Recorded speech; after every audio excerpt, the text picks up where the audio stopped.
Hi, everybody, and welcome back to our podcast that still does not have a name. We're working on it, but hopefully we'll have that soon.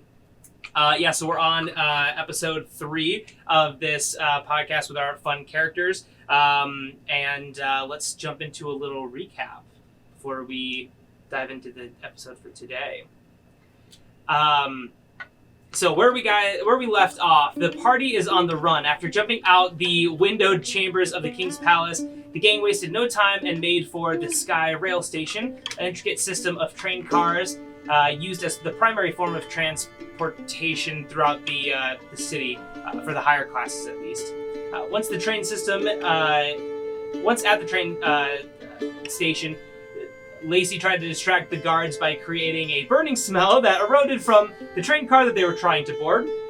This backfired when the train attendant called for guards to assist in what he thought would be a fire. Of course, at this point, the gang's trying to not run into any guards after looking very conspicuous, leaving a dead dwarven princess and 2 dead royal guards as they ran away from the scene of the crime. Luckily, the guards here had not become aware of the group's notoriety yet and had ignored them and looked to fix the issue. Pale Scales jumped on the opportunity and, with the help action from Seabug, convinced the train attendant that he was a rail doctor, quote, rail doctor, and could fix the malfunctioning car. He then successfully persuaded the attendant to send the party and Yara, the Tiefling woman, on a, quote, cool-down lap. I don't remember what you rolled, but it was something really good. It was really solid. Also, I think we had you explain how you convinced it after you had rolled, and I kind of wish you'd explained it before you rolled, because then I don't know if that would have made it a harder success. You still got, I think you rolled like a 19 or something. Yeah, I think I immediately went off on a tangent about how I was a rail doctor, and then you were like, why do we need a cooldown lap for a train? And I talked about the friction, and then you helped me talk about the friction, so that also did it. It was pretty good. I had advantage, so that was helpful. It was pretty good. I don't know if I could have done it without my assistant. So after successfully convincing the attendant to send you guys on this cool-down lap, you guys boarded the car and it started to take off. Right as it was leaving, you guys saw some guards who were definitely looking for you, trying to stop you, storm the station, shoot a couple arrows. I think one hit Seabog, but you guys otherwise successfully made it out unscathed. After about 20 minutes or so in this, again, cooldown lap, 2 more hooded figures who looked pretty much identical to the figures that you had encountered in the palace appeared in the car and, of course, started attacking you, mentioning that they want the Tiefling woman, Yara. And so you guys engaged in fighting with these hooded figures. Successfully did some pretty crazy stuff. Pale Scales tried to grapple and drink some of this purple potion, which he did not know what it did at this point. I know enough to know I won. Off of the armor of this hooded assassin. All I need to know is that purple means grape. That's maybe. And that's the flavor I need. Hell yeah.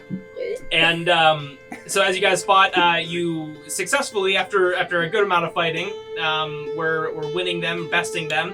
And then suddenly 2 more hooded figures appeared. Just as our gang thought that the fight might take a turn south, one of these hooded figures pulled out a short sword and stabbed the other one straight in the chest, and took off his robe and revealed himself to be not one of these random hooded assassins that you knew of. Instead, this human man in a bounty hunter-like attire. As this battle ensued, you guys were victorious over this last hooded guard, and then the bounty hunter told you that there was not much time. The Circle of Fire knew that you were on this train car and that you needed to leave before the train car made its way back to the middle of town where all the royal guards were looking for you.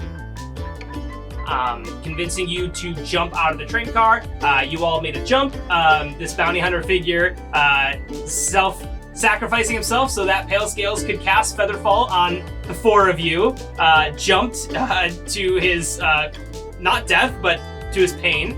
And then as you leaped I believe Seabog did realize that Yara was not feather falling. She was Just doing a regular fall. And Pale Scales, was fast falling, as they call it. And, which, she shouldn't have pushed down on the C-stick there. That's true. That is true. It was really her fault. Yeah, she recovered poorly, okay? She didn't ledge grab or anything. So. No tax, no nothing. No. And as you guys fell, Seabog tried to nobly save her and was unable to grab her before she fell. I noticed real well, though. Yeah, you did pick up on it quite Notice well. is so good. Your awareness was great. Acrobatics, not as much. And then you safely landed to the ground right after Yara had landed face first into the top of this building in the residential district of the city of Rune. As you were just standing there, the gang started to kind of argue a bit amongst themselves as to why Pale Scales would do this, and the bounty hunter went ahead, did medicine check, kind of stabilized her a little bit, and said that he was taking her to his safe house in the residential district, which you guys were now in, and that you guys could come if you felt you would like to join him and kind of figure out more about what's been happening. So you guys agreed to go. You guys all jumped down this hatch on the top of this building, going into the building, and that's where we are now. So you guys had just sustained battle. Oh, and the gang has leveled up. So you are all level 4 now, right? Yeah. Well, I'm level 20 now. Oh, okay. Yeah, I did some quick math.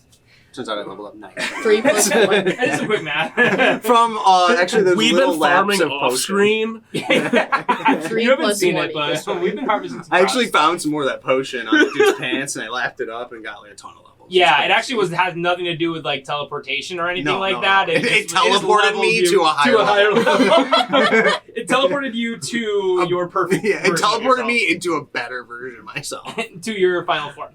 God.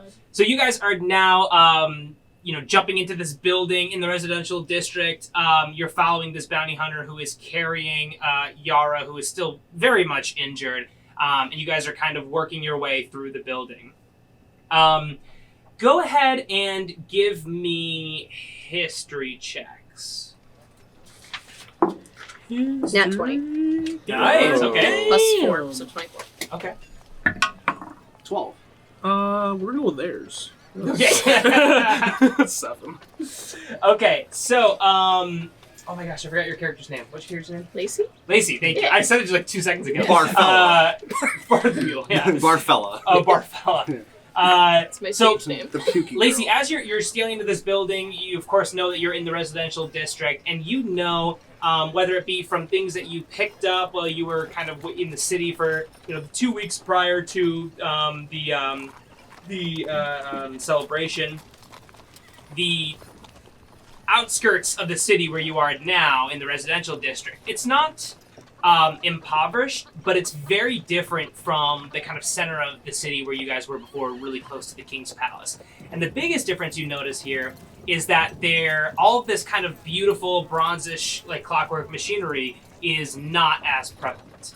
That's kind of the biggest difference. It starts to look just more like a city, like a regular city that you normally go to, except outside of this grand, very strange and mysterious one that you've been in the heart of the city. And as you go through and you're walking through this building, and you can see out like windows and stuff as you're making your way down to the street level, you know that there, like many cities, is poorer parts of the town, and it's not impoverished, but it's definitely less well off. But you also know with that comes less security, more crime, and all of that good stuff. So you know that Rune, when people talk about it, they really refer to kind of the heart of the city, but the outskirts are kind of, not very much so considered to be as grandiose as the inner part. Gotcha. So cool. As you guys go through, you guys slowly make your way down this building following this bounty hunter character. As you make your way to the street level and start to get close to the door to exit the building. As you do, as the bounty hunter kind of sets Yara down, is looking out the windows and kind of trying to perceive if there are any guards coming or anything nearby. He looks over to you and he says, since you guys are on the outskirts now, and I think news travels fast, but maybe not quite this fast. I'm hoping that we don't have any guards who are directly looking for you guys as of now. But we'll soon find out if that's going to be the case. My safe house is only a couple blocks away, so hopefully we'll be able to get there no problem. But needless to say, let's kind of. Hi. Hello. What's your name? My name is Rhaego. Hi. Hi. What's your name? I just said my name was Rhaego. Getting pretty good at it. We don't have time for this. I'm mad at you. Why?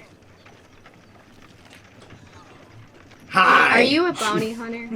I am a bounty hunter, yes. But I have been undercover for the past 4 years in this gang, the ones that were the hooded figures who were attacking you and who slain the dwarven princess, Aura.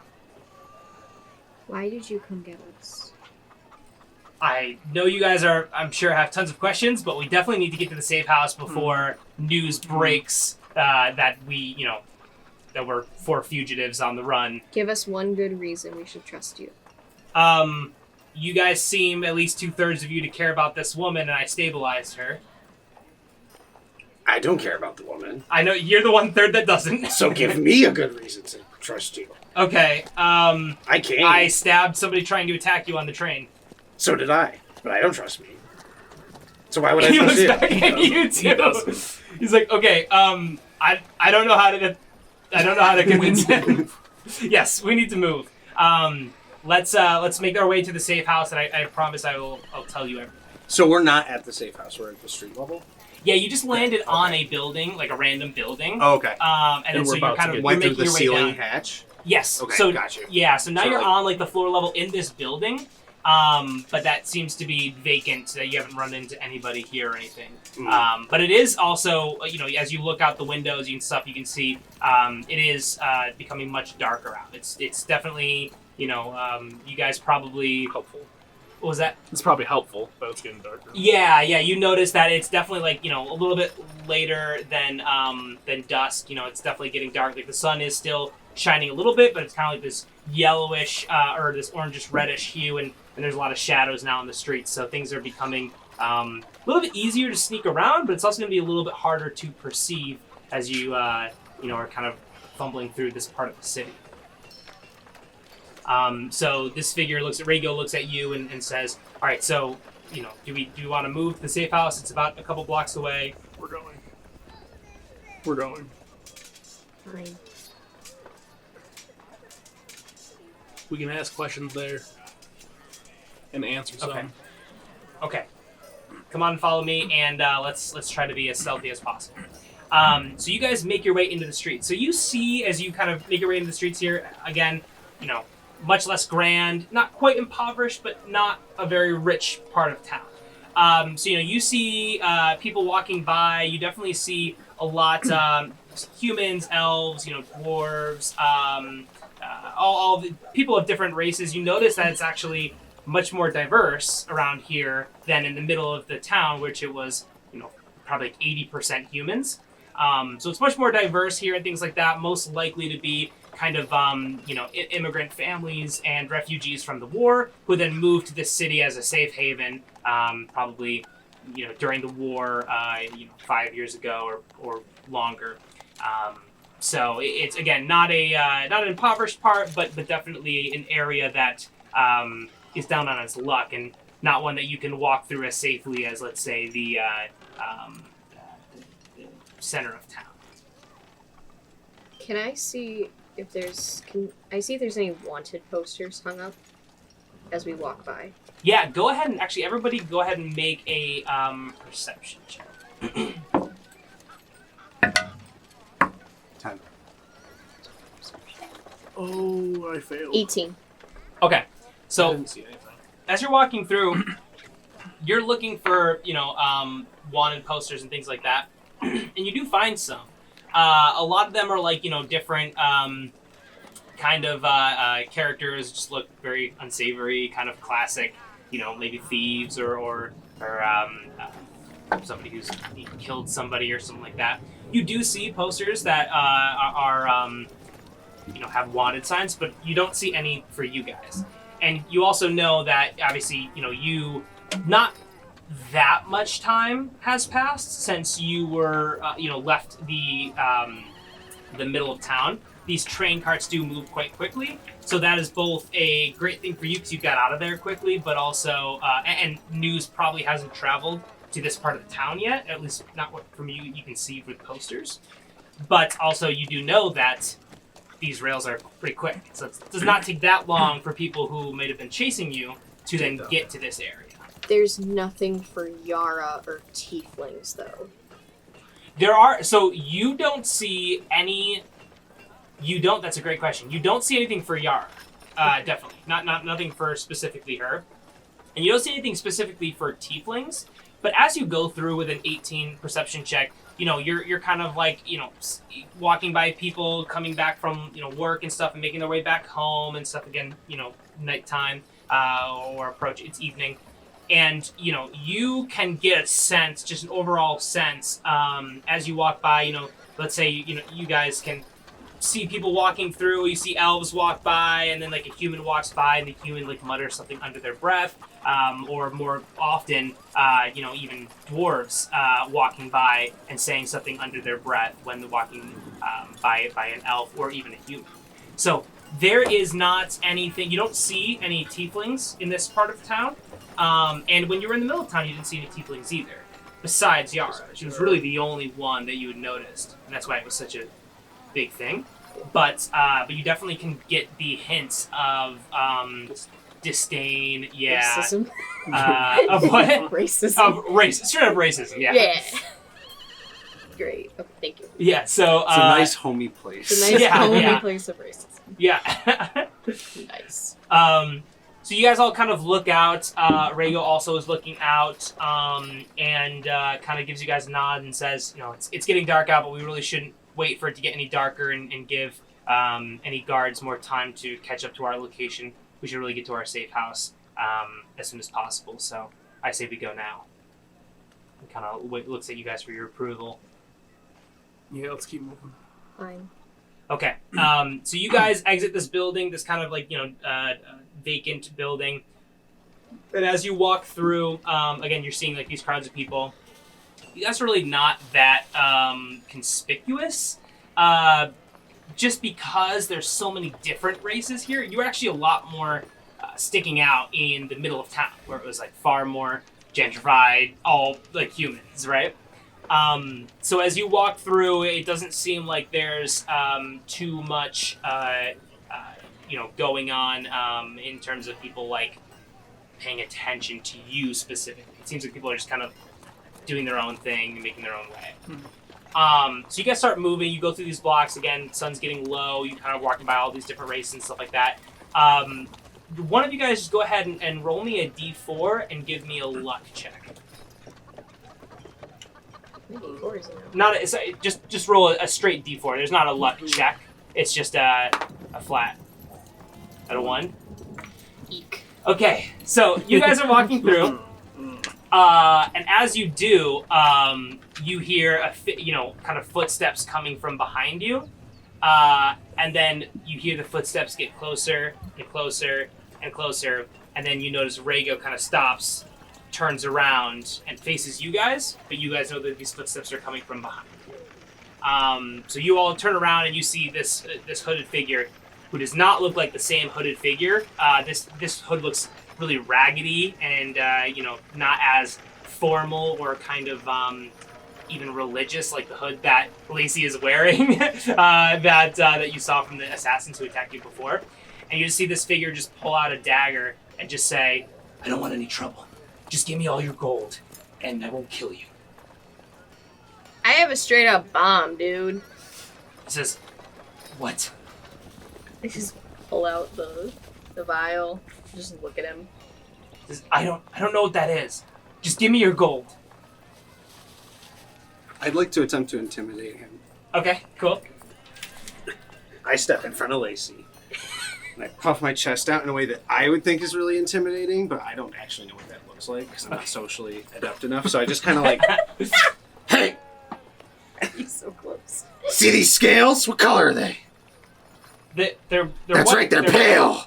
They're pale colored, which means I breathe pale colored breath, cold breath, and it's chilly. It'll freeze your little nips off. So you leave her alone.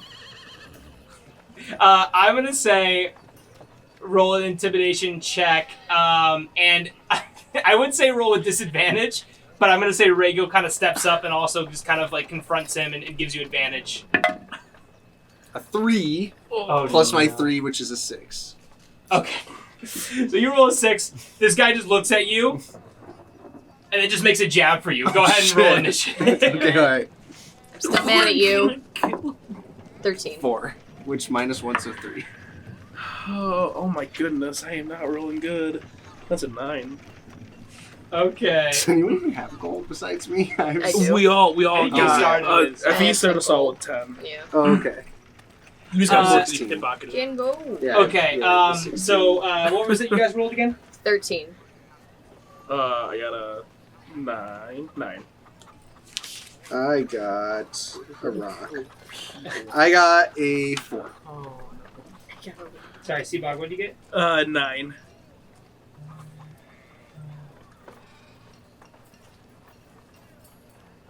4.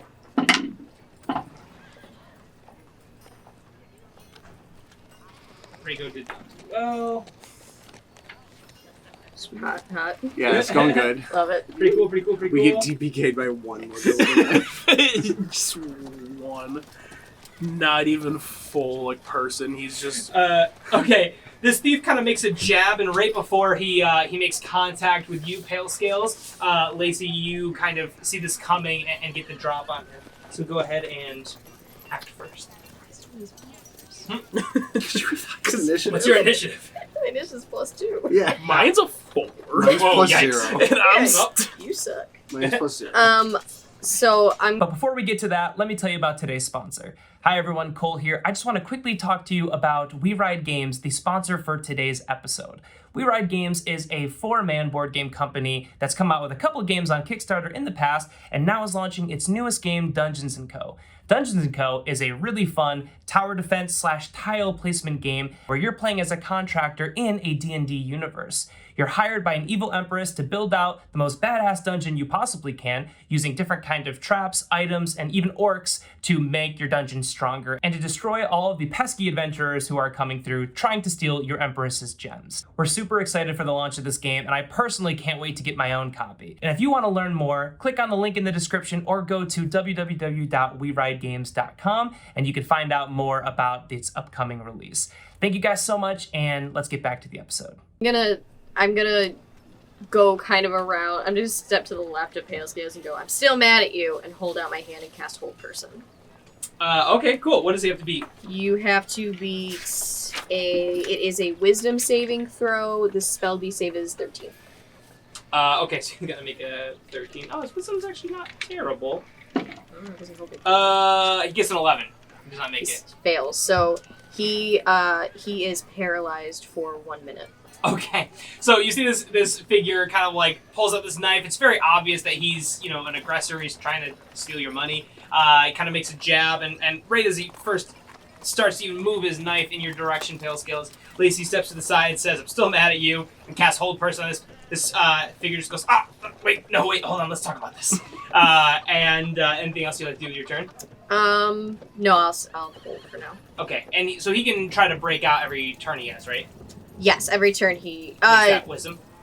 yes. Okay. Yes. Cool. Is up to 1 minute. So Okay, gotcha. So it is his turn next. He's going to try to make a break for that. He definitely does not get out. It's a 6. So his whole turn, I think, is ended, right? yeah, he can't do Okay. anything. Got it. Cool. That goes to Seabog.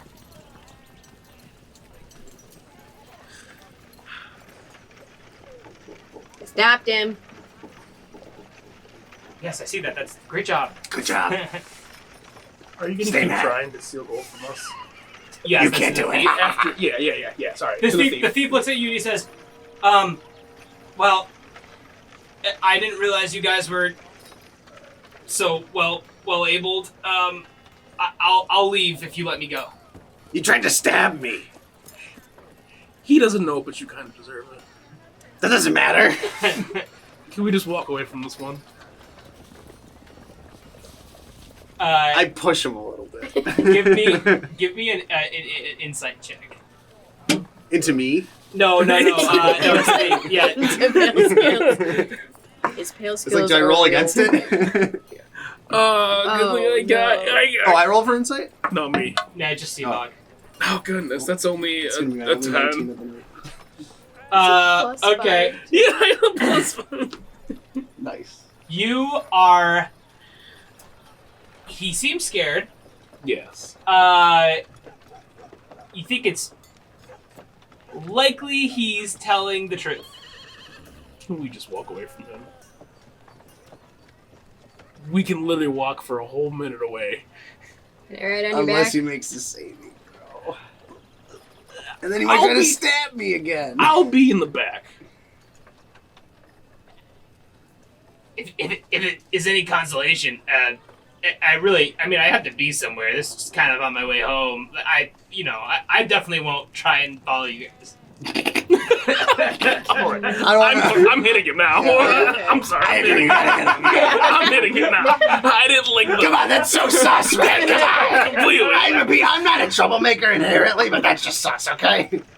At least a 16. 20. Okay, you definitely am. He dodges. He dodges amazingly, spectacularly. That's only 6. Okay, and you hit him with your quarterstaff, I think? Yeah. Okay. Yeah. So you turn around, you're like, yeah, no, fuck you. And hit him with your quarterstaff. It hits him across the face, blood goes splattering across the side of the wall.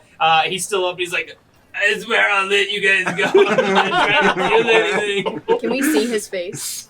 Yeah, his hood comes off. He's just a really raggedy, very thin, dirty guy. older man. Yeah, very dirty, grimy, quintessential thief. Quintessential. Whose turn is it? Sorry, that is. It's still technically mine. Oh yeah, you might get it. Oh yeah, you wanna punch him? Fury of Punch no. him. Don't. He says, Yeah, corpse puncher! Punch him! Make him a corpse! please, I'm really down on my luck. I don't have any gold. I'm hungry. That's all. Oh god. Okay, I'm gonna go for hitting him again, but it's gonna be non-lethal damage if I do enough. Cool. Same roll. So if you do enough damage to kill somebody, you can specify that you want to Not kill him. Yeah. Perfect, got you. Basically putting him at 0 without. I'll Right. knock him out. Unconscious. Oh He's yeah, I'll knock him unconscious. out. Yeah, he's not that gonna be able to was fight that was 5. 5. So you go ahead and you punch Not him. kill That's him. what this is. Yeah, I'm gonna He's a punch good him. guy. So you just hit this guy. Okay. He's supposed to be someone. You just hit this guy square in the face with his quarterstaff. Blood goes spewing everywhere. He's definitely very hurt. You just punch him straight in the gut. He just coughs up more blood and then just falls basically to the ground. I don't know if old person would still physically hold him there. I think he just kind of restrains him. He just knocked Let's just say out. for fun. He's funny. He's just kind of he's there. He got the knife. He's fully ragdolled, but just floating in air with old person holding him there. I'm so uncomfortable. Yeah.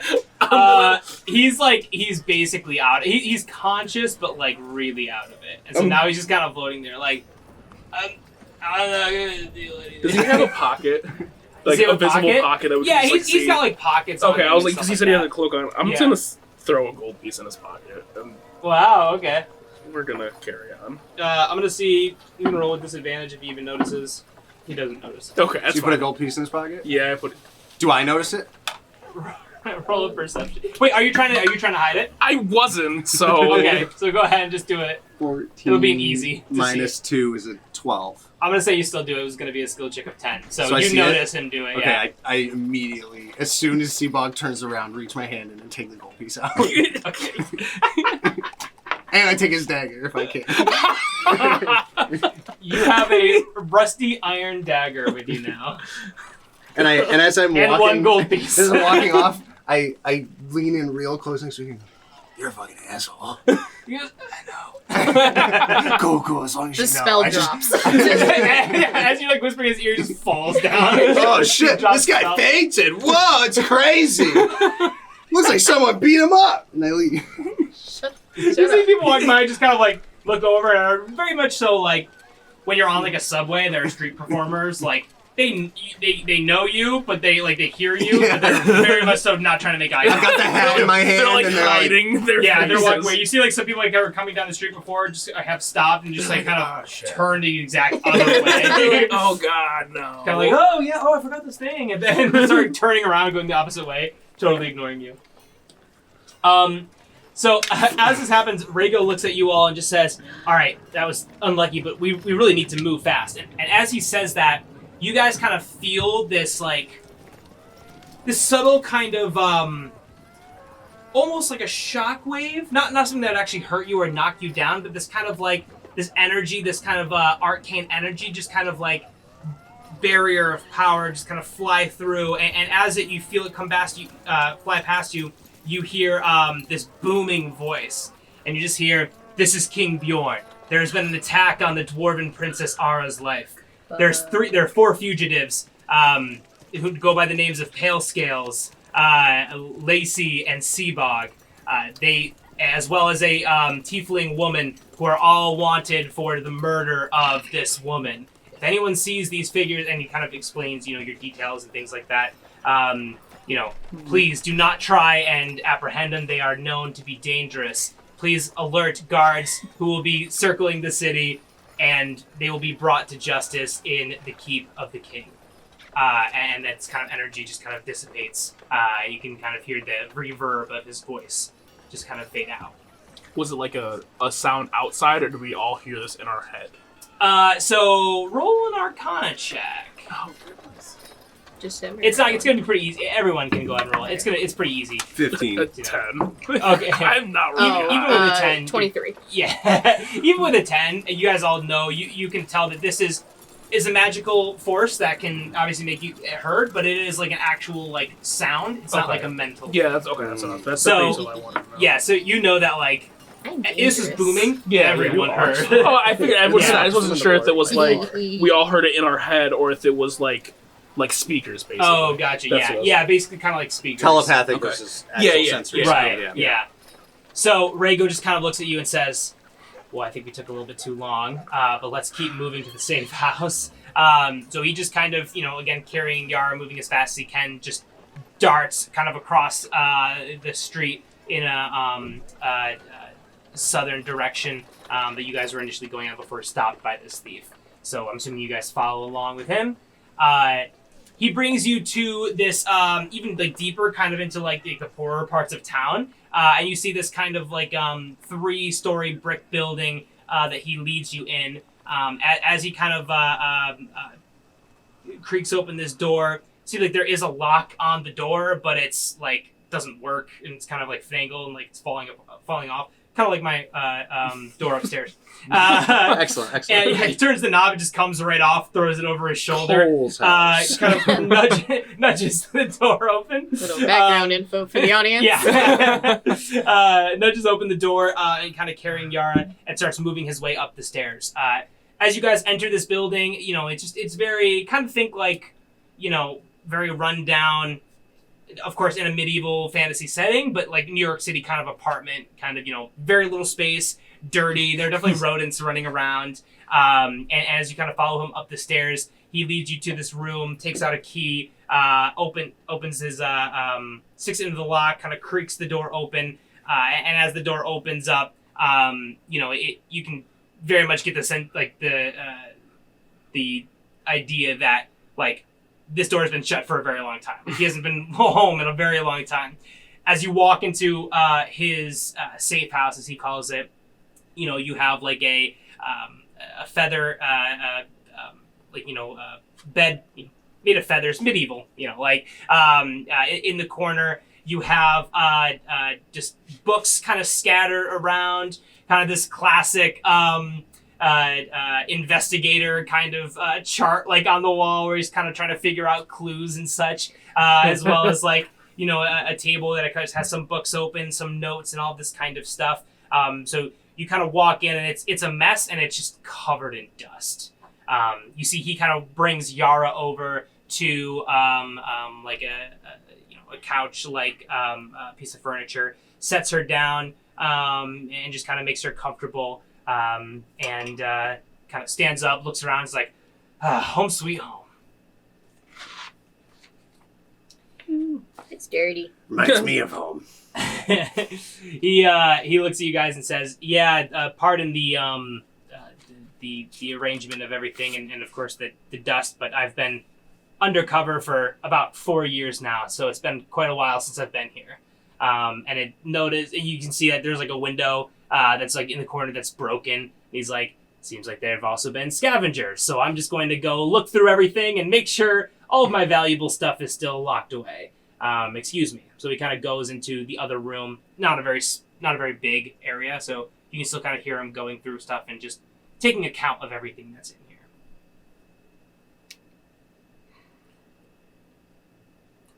So what the hell is that about? Which part? What part do you think? Your life. The part where we fucked that bugger up? That was sick. That was really cool. No, I did. You didn't do shit. Yeah, I did take his gold piece. I got you Give gold that piece. back. Here you go. I hand him the gold piece that I stole from the guy he gave it to. Okay. I also got you this dagger. I don't want it. It's pretty sick. It's not my kind of weapon. You can keep it. I'll hold on to it for you. Thanks. You'll want it later. You know what? You're right. I'm always right. No, why didn't you cast Featherfall on her? It wouldn't have done you any more damage to yourself. It wouldn't have cost me anything. Exactly. Correct. Except having to be with her longer. Technically, you're still with her as long as you would have been if you did. Not if she were a corpse and she were back there. I'll be real with you. My intention was that she fell to her death. I'm sure. I don't know how he found us. I don't know how the other hooded guys found us. And they seem to want her and have nothing to do with us. We seem to be a third party. Now, I don't know the two of you, but I have no interest in protecting a random woman or getting involved in what seems to be a Rhaego level conspiracy against some random common woman's life. I want nothing to do with that.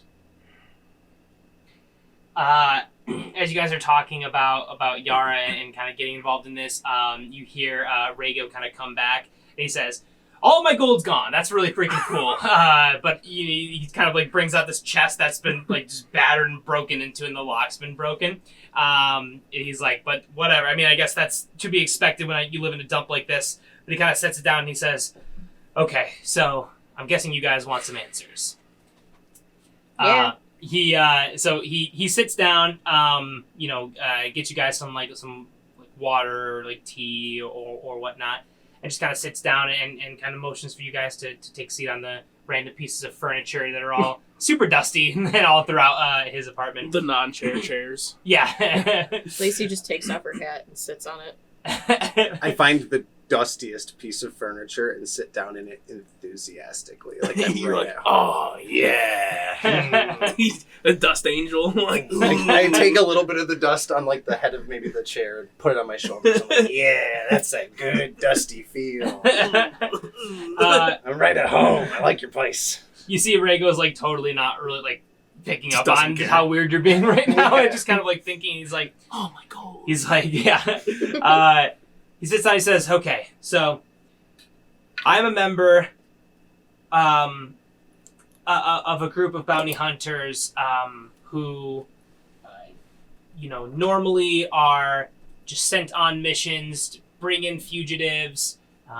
Some of us sometimes are set out to, take out individuals who maybe aren't so bad.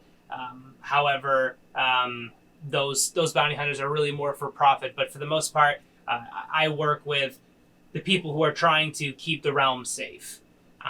And 4 years ago, I was sent on a mission roughly about a year after the end of the Forever War, when my client had heard news that there was an insurgent group of cultists who were essentially trying to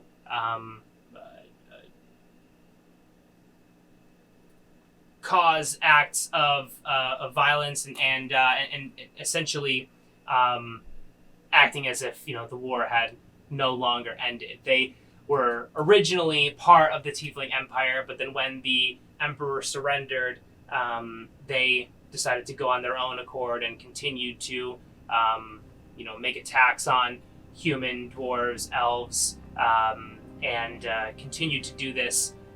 So I was sent in to learn more about them and kind of discover who their leaders were, what was motivating them, and ultimately trying to stop them from causing more damage. He says, I can't tell you who my client was, but he was a very noble figure and one that has every interest in stopping another war like the Forever War from happening again. He looks at you all and just says, when I first joined up with this group undercover, the Circle of Fire is their name, and as I became acquainted and joined their ranks and worked my way through it, I learned more and more about what their faction believes in, what their goals are, and ultimately that's what led me to you guys. In my 4 years with them, I learned that they worship the god of war, and they are essentially trying to, for whatever reason, rekindle the fight, the battle of the Forever War, trying to work behind the scenes to start this war all over again, because for some reason that is going to, I guess, make their god stronger. I haven't quite figured out exactly how this gets back to Hextor, the god of war. But I know that they worship him, and their plan that was leading up to this moment was to, on the day of the celebration, was to assassinate the dwarven woman, the dwarven princess Ara, and pin it on a tiefling. Kind of looks over at Yara, who's unconscious, but he just kind of looks at her with a sad expression on his face, and he says, the idea was that if, just as the world is getting back used to integrating with each other, races kind of melding back together like it was before the war, if a tiefling, was at the crime scene of something like this and she was the only one alive, then they of course would assume that she was working for the Emperor, for the Empire, and would throw the realm back into the same Forever War that we ended 5 years ago. Looks at the three of you and says, I think they got unlucky with the fact that you all can, for the most part, handle yourselves, and you fought back, which they were not expecting, which explains why there was only 3 of them initially there. But as word kind of got through the organization that there were 4 people on the run, they knew that they needed to intervene and either kill or capture the rest of you, leaving Yara there to take the fall for the murder. I got a question. Yeah. If the intent was to let the Tiefling lady take the fall for the murder, why decide who gets to meet the king based on a raffle? He says the only work, from what I can tell, that had changed the raffle was for her ticket. But the whole point was that you were never going to meet the king. They have people on the inside. I don't know everything of the organization, but they stalled the king. They stalled the meeting of them so that you guys would be all alone together. They could get the princess away from her guards, and ultimately make their attack where nobody could see them once they killed all the other people in attendance. How'd they know that a Tiefling would be here? They must know that she's here and who she is. They have been tracking her for a while. The parts of the cult that I have been working in, I've been trying to kind of get closer and closer to the leader, but they have been tracking her. I'm not sure if it was by magical means, but somehow they got her to, or they either targeted her or knew that she was coming and then decided that she would be the one to be picked. But either way, once she got to the city, they knew that she was going to be one of the ones picked. So they're potentially tracking her with magic.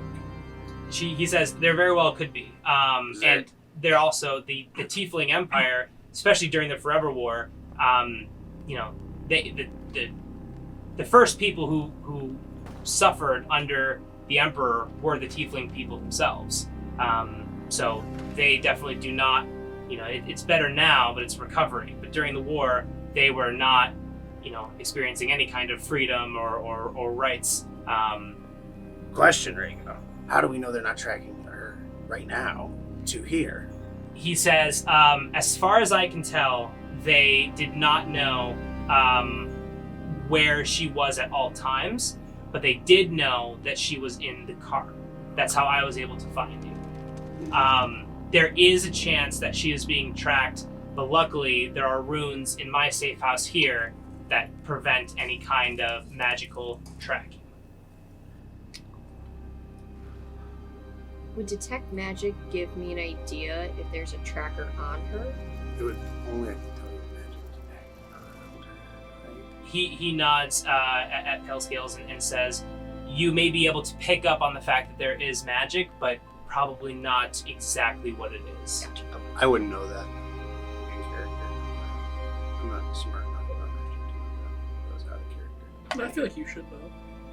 Sorcerer, not wizard. It's magic. Yeah, my powers are. Lacey- To me, they're the same. Lacey's- Yeah. Lacey's gonna pull out the vials and say, what do these do? He says, okay, so the yellow vial causes an abrupt explosion like what we saw as we were jumping out of the carts. I did that so that the carts would not be operating as efficiently, and hopefully that would stall people trying to find us. No, it's a real fire. What was that? So now it's a real fire.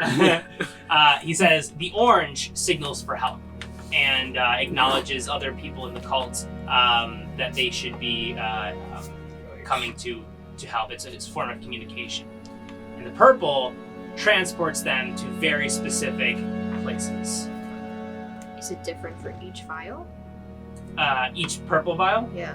It is. He says that these are crafted before they arrive somewhere and have a very certain place in mind. So the location is kind of instilled during the crafting process. Exactly. Okay. When the potion is brewed, that is when the location is determined. Well, they can't swap where they move, but they can plan it out. So this potion's useless. As I pull out my orange potion, for us at least. Wow. He looks at you and he says, it could be. He's like, there might be a use for it if we ever need to summon more hooded figures, assassins potentially here. Do they summon a set? Do they call for a set amount, or does it differ? He says it lets the organization know, the cult know that help is being requested, but it doesn't have any ability to tell details. So normally they rely on organization and knowing what plans are in when. So if we were to throw that, I'm sure that people would arrive, but we have no idea who would arrive. Who or how many? Exactly. Damn. So it's just a signal. Just One way. just Yeah. It's an on-off switch. All right. What's your plan, Rhaego? He says, well, my plan was not to leave the organization or to out myself this early.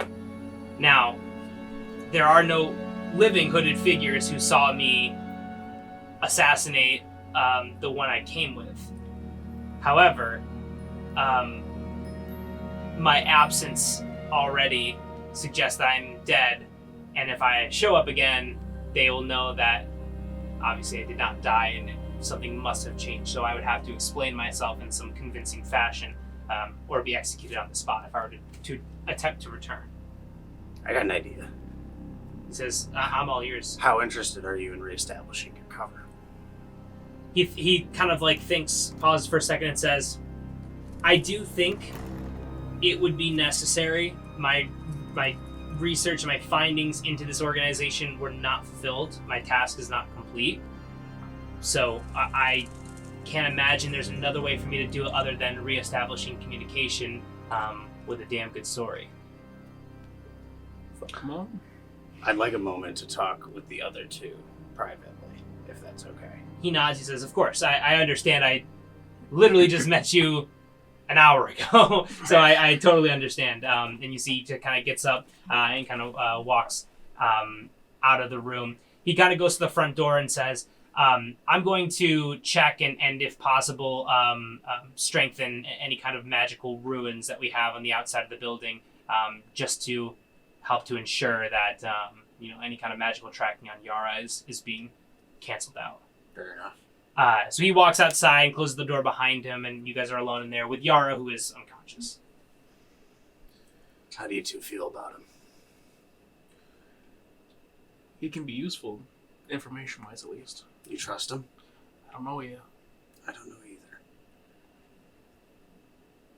Lacey, you still mad at me? I am, but he didn't want to ask me. I'm going to assume that's a yes. I'm going to assume she's not going to talk to me. How can I trust you? You don't need to. I have to if we're going to be moving together. That's fair. What would make you trust me? Don't hurt her again. I can't promise that. Not if it's useful to us. Promises I can't keep in a dire situation. Because that would make you really mad. I know false promises make me pretty mad. Here's what I'll say. I won't actively harm her anymore, and if we're in another Featherfall situation, I'll cast it on all four of us. I'll do everything I can to keep her alive until it feels clear to me that they're mutually exclusive between our safety and hers. Can we agree to that? Fine. What? Can you track someone with your spores? No?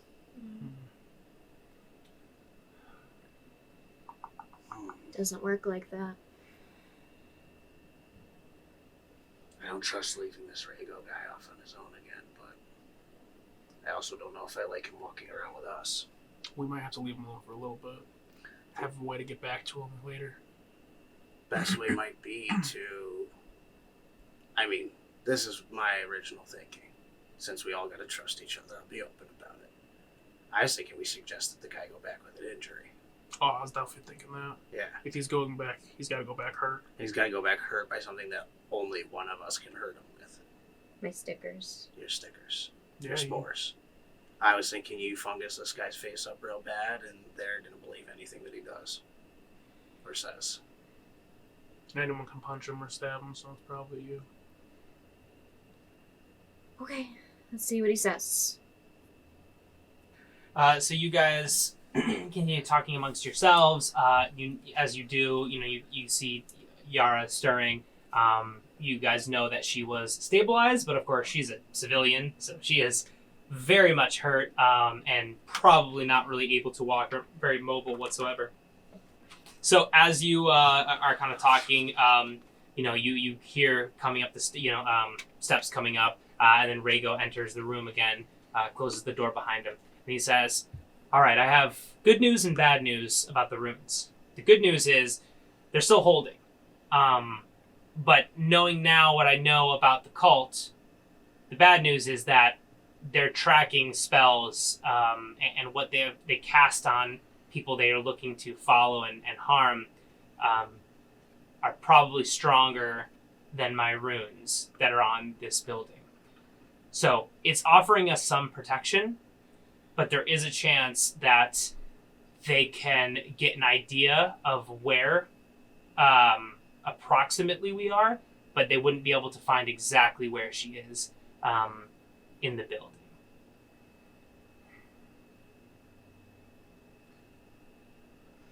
He says, and by the way, too, obviously the Circle of Fire are the true enemy here, but they're not the only ones that we're hiding from. The king, and anybody else who's looking to, get us under custody, they definitely have incredibly strong magic that can be used to track people. Where would you have us go next? He sits down and just kind of sighs and says, "Well, I don't know what the next move is, and I don't know what would be best, but I guess we have a couple of options. We could, as far as I could see it, go back on the run, try and leave the city, which doesn't really do much but puts a Band-Aid on the issue, or we could try and plead our case." How soon is she able to walk? He looks at her and just kind of, thinks about it and says, she's no fighter. It's gonna be a while. Okay. And I mean, the only thing worse than a tiefling in the city of Rune is probably a slow tiefling in the city of Rune. Well, running's going to be more difficult with added weight. He nods. He says, I'm not sure if it makes sense. Obviously, it's one thing if all of us are trying to plead our case, but her herself, that would be exactly what the Circle of Fire would want, and I do not imagine it would bode well. So perhaps there's a way that we can find a safe place for her apart from us, but we'd be risking everything if she were caught. We spoke. He nods. He says, what did you guys discuss? We feel that you've been undercover for 4 years. It's probably the most valuable advantage anybody in this room has. We should reestablish your cover if we can with an injury. He nods and says, it makes sense. If there's some kind of injury that explains my delay in arriving back. Lacey just goes up and smacks him with a sticker on the side of his face mid-sentence. Okay, I'm going to say that he's just kind of sitting there like pondering the ideas and you totally catch him off guard. So what kind of sticker do you hit him with? I hit him with a sheep, so he immediately falls asleep. Okay, so he's like, I don't know, I think that maybe with the fact that the cart broke down, maybe what I could do, and you slap a sticker on his forehead, and he just falls straight back in his chair and just falls onto the ground, totally unconscious. You got a coffee sticker, put it on the tiefling. Wake her up. I go over to... Is she still at 1 hit point? Yeah. Oh. I go over and I cast Cure Wounds on Yara. Okay, how much does she come back up? 3, so she's at 4. Okay. You cast... Oh, sorry, and, it's plus my spell casting modifier, so it's plus 5. So she actually comes up for 8, so she's at 9 now. Cool. Okay, so I'm going to say that you cast this on her. She kind of stirs a little bit and slowly opens her eyes. She looks around at you guys and looks around at the surroundings and just is very unsure of what's happening. She looks back at you and says, Where am I? We don't have time to talk about this right now. We need to go. She nods and she says, yeah, I imagine we're not to safety yet, or even if there is a safe place. And she kind of starts to, tries to get up, and she is still very feeble. So technically her hit points are 10, so she's up to 8, and so she's healthier, but still hurt. Yeah, I'm gonna say that, especially with her being a civilian, falling that kind of distance, she may be mentally better and kind of back to a normal self, but she still is essentially very, very sprained ankle or something that is gonna still be impeding her movement. Yeah, thank you. It's not going to. Yeah. She's definitely much more mobile. I mean, before she was couldn't really even walk, right? So now she can definitely walk, but she would still be a little bit slow. I realize I probably should have talked to him more before I smacked the sticker on him. Mm-hmm. That's okay. You look over, you just drool on the side of his mouth. Well, we can always slap another sticker on him.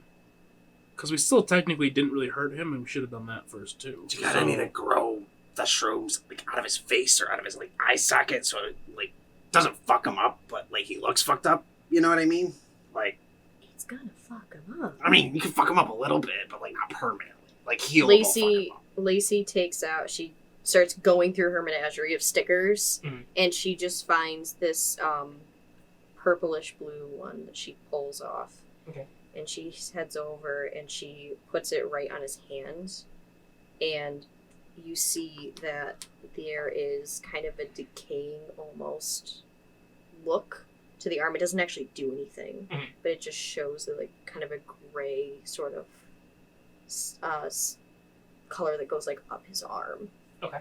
And just to look like he's been inflicted in some way. Okay. But it doesn't actually do damage to him. It's just it's a mirage sticker. Oh, okay, cool.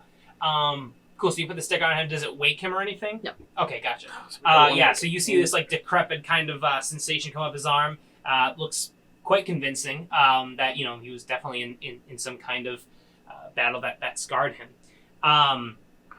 As you do that, you have this kind of weird sensation, and you kind of feel like not like you're being watched, but that there's something you forgot in this room, which is very strange because you've never been in this room before.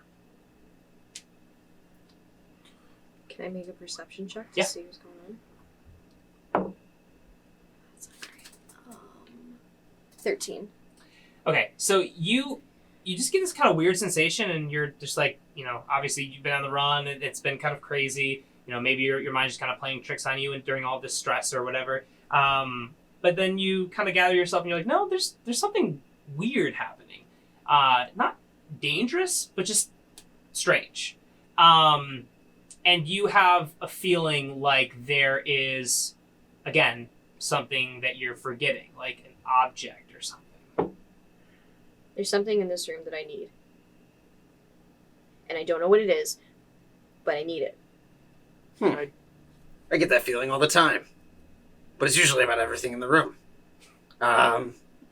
What's it feel like? Do we all feel this? Just her. Just her. What's it feel like? There's something here, and it's calling out to me, and it's telling me that it's here, but I don't know what it is, and I need to look for it. I need to look for it right now. And she starts pacing immediately, and just starts ripping through anything she possibly can. Cool. So you just start storming through this little gnome, running through this human-sized apartment, knocking shit over, just all holds barred, just kind of running through and looking for anything you could possibly find. As you do, you start to knock stuff over, things fall, and a bunch of books kind of fall out of this bookshelf as you're kind of nudging through, and you actually hit it, and like 3 books kind of fall on the ground, and you feel like maybe it's one of these books. What are the books about? So you look at the books and you see these 3 different ones. This red book that just seems to be kind of like the history of the city of Rune. You have this green book, which is kind of about different gods and things like that, stuff that you probably would have known about when you were younger. And then you also have this golden book, which is strangely enough about artificers, architecture, and machinery. It's kind of this really weird combination of all of these very mechanical-based subjects. You can't really decipher if one of these books or all of these books are important, but definitely feels like that kind of weird feeling you got was, the more you think about it, kind of like maybe there's information. Maybe there's some kind of thing I should be knowing about. She's going to pick up all 3 books and put them in her satchel. Okay. And just come back to them at a later time and just say, I think I got it. Let's just go. As you say that, where are you guys standing in the apartment? Oh, goodness. I mean, okay, so can we have an idea of what the room looked like that we were in? So, like, obviously there was dust everywhere and stuff, but, like, windows and stuff. Yeah, so you walk in, it's kind of like it's probably like a 1-bedroom kind of thing. Mm-hmm. Like kind of, Yeah. Kind of, well, I shouldn't say that. It's kind of like a studio, right? Yeah. So you walk in, it's probably like 300, 400 square feet. It's not big at all. Mm-hmm. And there's kind of a bed in the corner. You have books, all this different kind of stuff. These chests that had definitely been rifled through and robbed. And like a broken window. And so as you walk in, there's like the furniture over to the left, the bed's kind of over to the left and in the front, and the windows on that side of the wall. And then in the over to the right, there's kind of more of the chests and stuff and the bookcase and stuff, so probably where you are, Lacey. And then there's like some storage and stuff kind of in the far wall when you walk in. So it's very rectangular. But you guys are kind of gone. So when you were talking before, you're probably in that kind of more living room area. Well, you and I are probably pretty proximal to the Tiefling because we were just talking to her and Lacey randomly got up. So we're probably wherever she is in the room, I guess is where you want to say. Like, okay. So I'm facing separated. her. Okay. Yeah, gotcha. you'd be the one that'd be separated if any of us were still. So, so I'll say, Lacey, you're kind of over on the right side. When you walk in through the door, you're over on the right side, kind of rifling through everything. And then Pale Scales and Seabog, you're kind of over more to the left side. Pale Scales and Seabog, give me a perception check. Eek. 3. 15. 15. Okay. You got a 3. Mm-hmm. That's okay. Well, see, Bug, you're just kind of like thinking. You're kind of watching Lacey kind of go through stuff, and you're just kind of looking around, maybe seeing if anything catches your eye. As you're kind of looking, facing toward the window, you see a bright kind of like this bright light that seems to be getting bigger, coming toward your building. And I'm going to say you, with a 15, I mean, this is a pretty obvious thing. You're standing by the windows. You can kind of see this, like, this big ball of some kind of energy that's very bright coming toward the building. And I'm going to say that you'll get a couple, like an action or two to do before it inevitably hits the building. Hits the building. How unaware of this am I? Because I rolled 1,000. You're like, I'm just like, yeah. And I'm in You're my basically facing, like, the windows on the left, and you're looking at it? Yeah. oh, I'm looking at it, but just like, or I'm looking literally away from it. Like, You're, like, completely looking the other way. okay. the side. Oh shit. Okay. How does it look like it's gonna go through the window, or does it look like it's going for this building?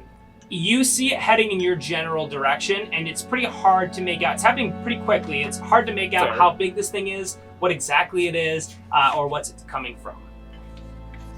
And it's aiming for the broken window or the non-broken window? It's coming. So those We can't windows tell are how right. big it is from how far away it Right. is right now. That's what. Yeah. It's Yeah. rapidly growing in size, but hard to gauge, essentially. Exactly. Those windows are both right next to each other. Oh, they're right next to each other. So it's kind of like one Okay. wall. Big fireball. One wall has windows, and you're facing it, That's and my you can guess. kind of see this thing coming.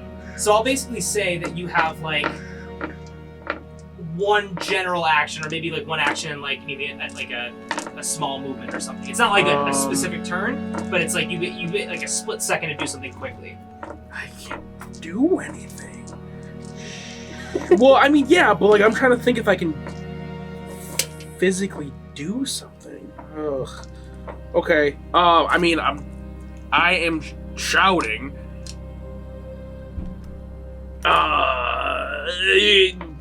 Big bad magic coming our way. I don't know what it is. I'm like, No, I like this. I'm shouting big bad magic coming our way.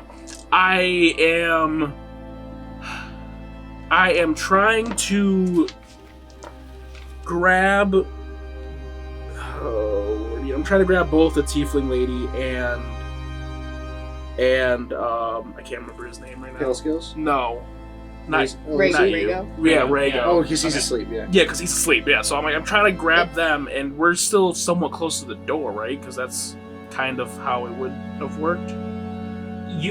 So you're in like kind of living room area, Yeah. and you guys are probably like 20 feet away. You're probably right next to Pale Scales, but you're probably like 20, 30 maybe feet away from Lacey. Okay. I'm gonna say you probably don't have the time to run all the way That's across fair. the room. Is shoot. Okay. Is there? We were talking by a table. Can I flip the table towards the window so it like basically make it go like that? Yeah, totally. This is like a coffee table. It's definitely like it's pretty close, probably to the size of like the windows. The windows aren't like they're not the whole wall. Yeah. But okay, so you see this big ball light coming. You yell, "Big bad Big magic!" magic. And you like run over like a couple steps. The table's right near you. Kind of like flip it on its side, put it up toward the window, and then this big ball of light just gets closer and closer and closer to the point where it's like kind of blinding for a split second, Mhm. and then it hits the side of the wall, and the glass shatters, and the building just rocks like crazy. Everybody, just give me a initiative roll. 9. 19. 15. Oh no, I lied. Mine's 19? 10. 10 plus 7. Hey. Okay, sorry, what was that, Seabug? 10. Sorry. You got 10. Mhm. So we got 19. Mhm. Okay, let's go. 19. Yeah. 15. Remember, big bad magic thing Big bad magic. coming our way. Okay, so here's how this is gonna work. this thing hits the building and rocks it. It feels like a 5 or 6 magnitude earthquake, and this is not a stable, like a super robust building, right? Yeah. So you feel this. It kind of rocks you all like, to your knees for a second. Yara straight up falls over. Rhaego's already on the ground. And you guys are trying to get your bearings. You realize that after this glass shattered, that was definitely the biggest immediate fear, was the glass kind of causing some damage to you guys. So, Seabog, you kind of realize, you were like, oh, sweet, that was a great move. Oh, sweet, worked out. But, so you, I'm just gonna say you're still holding the table or whatever, but you, as it hit you, you guys realized that was a big ass, like, ball of, like, some kind of, like, forceful magic, right? Mm-hmm. So, as it hits, you feel the building just kind of rocking. And then that will be Pale Scales. So you basically just, stumbled a little bit, just got up. You know now that something hit the building, right? And a second before that it's big bad magic. And so you're just kind of trying to get your bearings. There's some glass on the floor, didn't hit anybody because Seabog was kind of blocking the window. But essentially, something's attacking the building. If you want to give me, or you can take this turn to do whatever you like. If you want to try to figure out what's happening, if you want to try to, make moves somewhere, prep or anything. There's no there's not like people storming the room or anything right now. It's just you got hit with something, and you don't know if that's gonna happen again. The wall with the windows intact? The wall is intact, but there are... Windows completely shattered out. Windows get shattered. There are cracks forming. Smoky outside the windows, like can't really see through the debris. Big cloud of bullshit, so it's kind of hard to make out what's beyond the windows, essentially. If I were to look out the window, it's like a storm. Yeah, so basically, the building is not like a huge building in and of itself. So you're kind of like facing, obviously you're like in a corner or against the wall with those windows facing outside. And so when that hit, dust and like some debris is like falling, you hear in other rooms and stuff, some people kind of yelling and shrieking and stuff like that. So there's dust and, debris and stuff like that falling a little bit, but the building's still holding together. So you can still kind of see outside, and outside it's like dusk and such. But obviously you can still kind of make out a little bit. So if you want to give me a perception check, you can into what's outside. Where are you standing? I'm probably up against the window because I just threw the table up there. You're still holding that big table against the window. And then your initiative follows mine, Lacey? So you rolled a 15? Yes, Pale Scales, and then Lacey, then Seabog. Yeah. Okay. My perception is dog. It's trash. So I would like to run over to Lacey and pick her up and put her on my shoulder, literally just hold her above my head. You can also hold your action, basically, until somebody else's turn, if you'd like to. Well, I'd like to hoist her up and basically do the help action if she would like to do a perception check. Okay, cool. So when it's her turn, basically? Yeah, so I'll hold my action to help, essentially. Okay, gotcha, yeah, depending on what Lacey will decide to do. Right. So yeah, because you don't have to do that. Yeah. Gotcha. I help. I hold my action to help. Okay, so that comes to Lacey. Lacey, you just put these books in your bag, and then you just kind of got almost knocked straight over just from the pure concussive power. Mm-hmm. So you just kind of gather yourself and are trying to figure out what's happening. Have some kind of big bad magic. That's about it. Yeah, can I do a can I have a perception check to see if I can see or hear anything around me? Yeah, totally. With advantage. Oh, with advantage. Okay. With advantage. Yes, yeah. Oh my god, you got 2 3s! Oh my god. What do you see up there? You know the most about magic. He said big bad magic. What is it? You're holding her backwards, so she's just looking. Yeah. I'm still facing the wrong side. What do you see? That's a hot 6.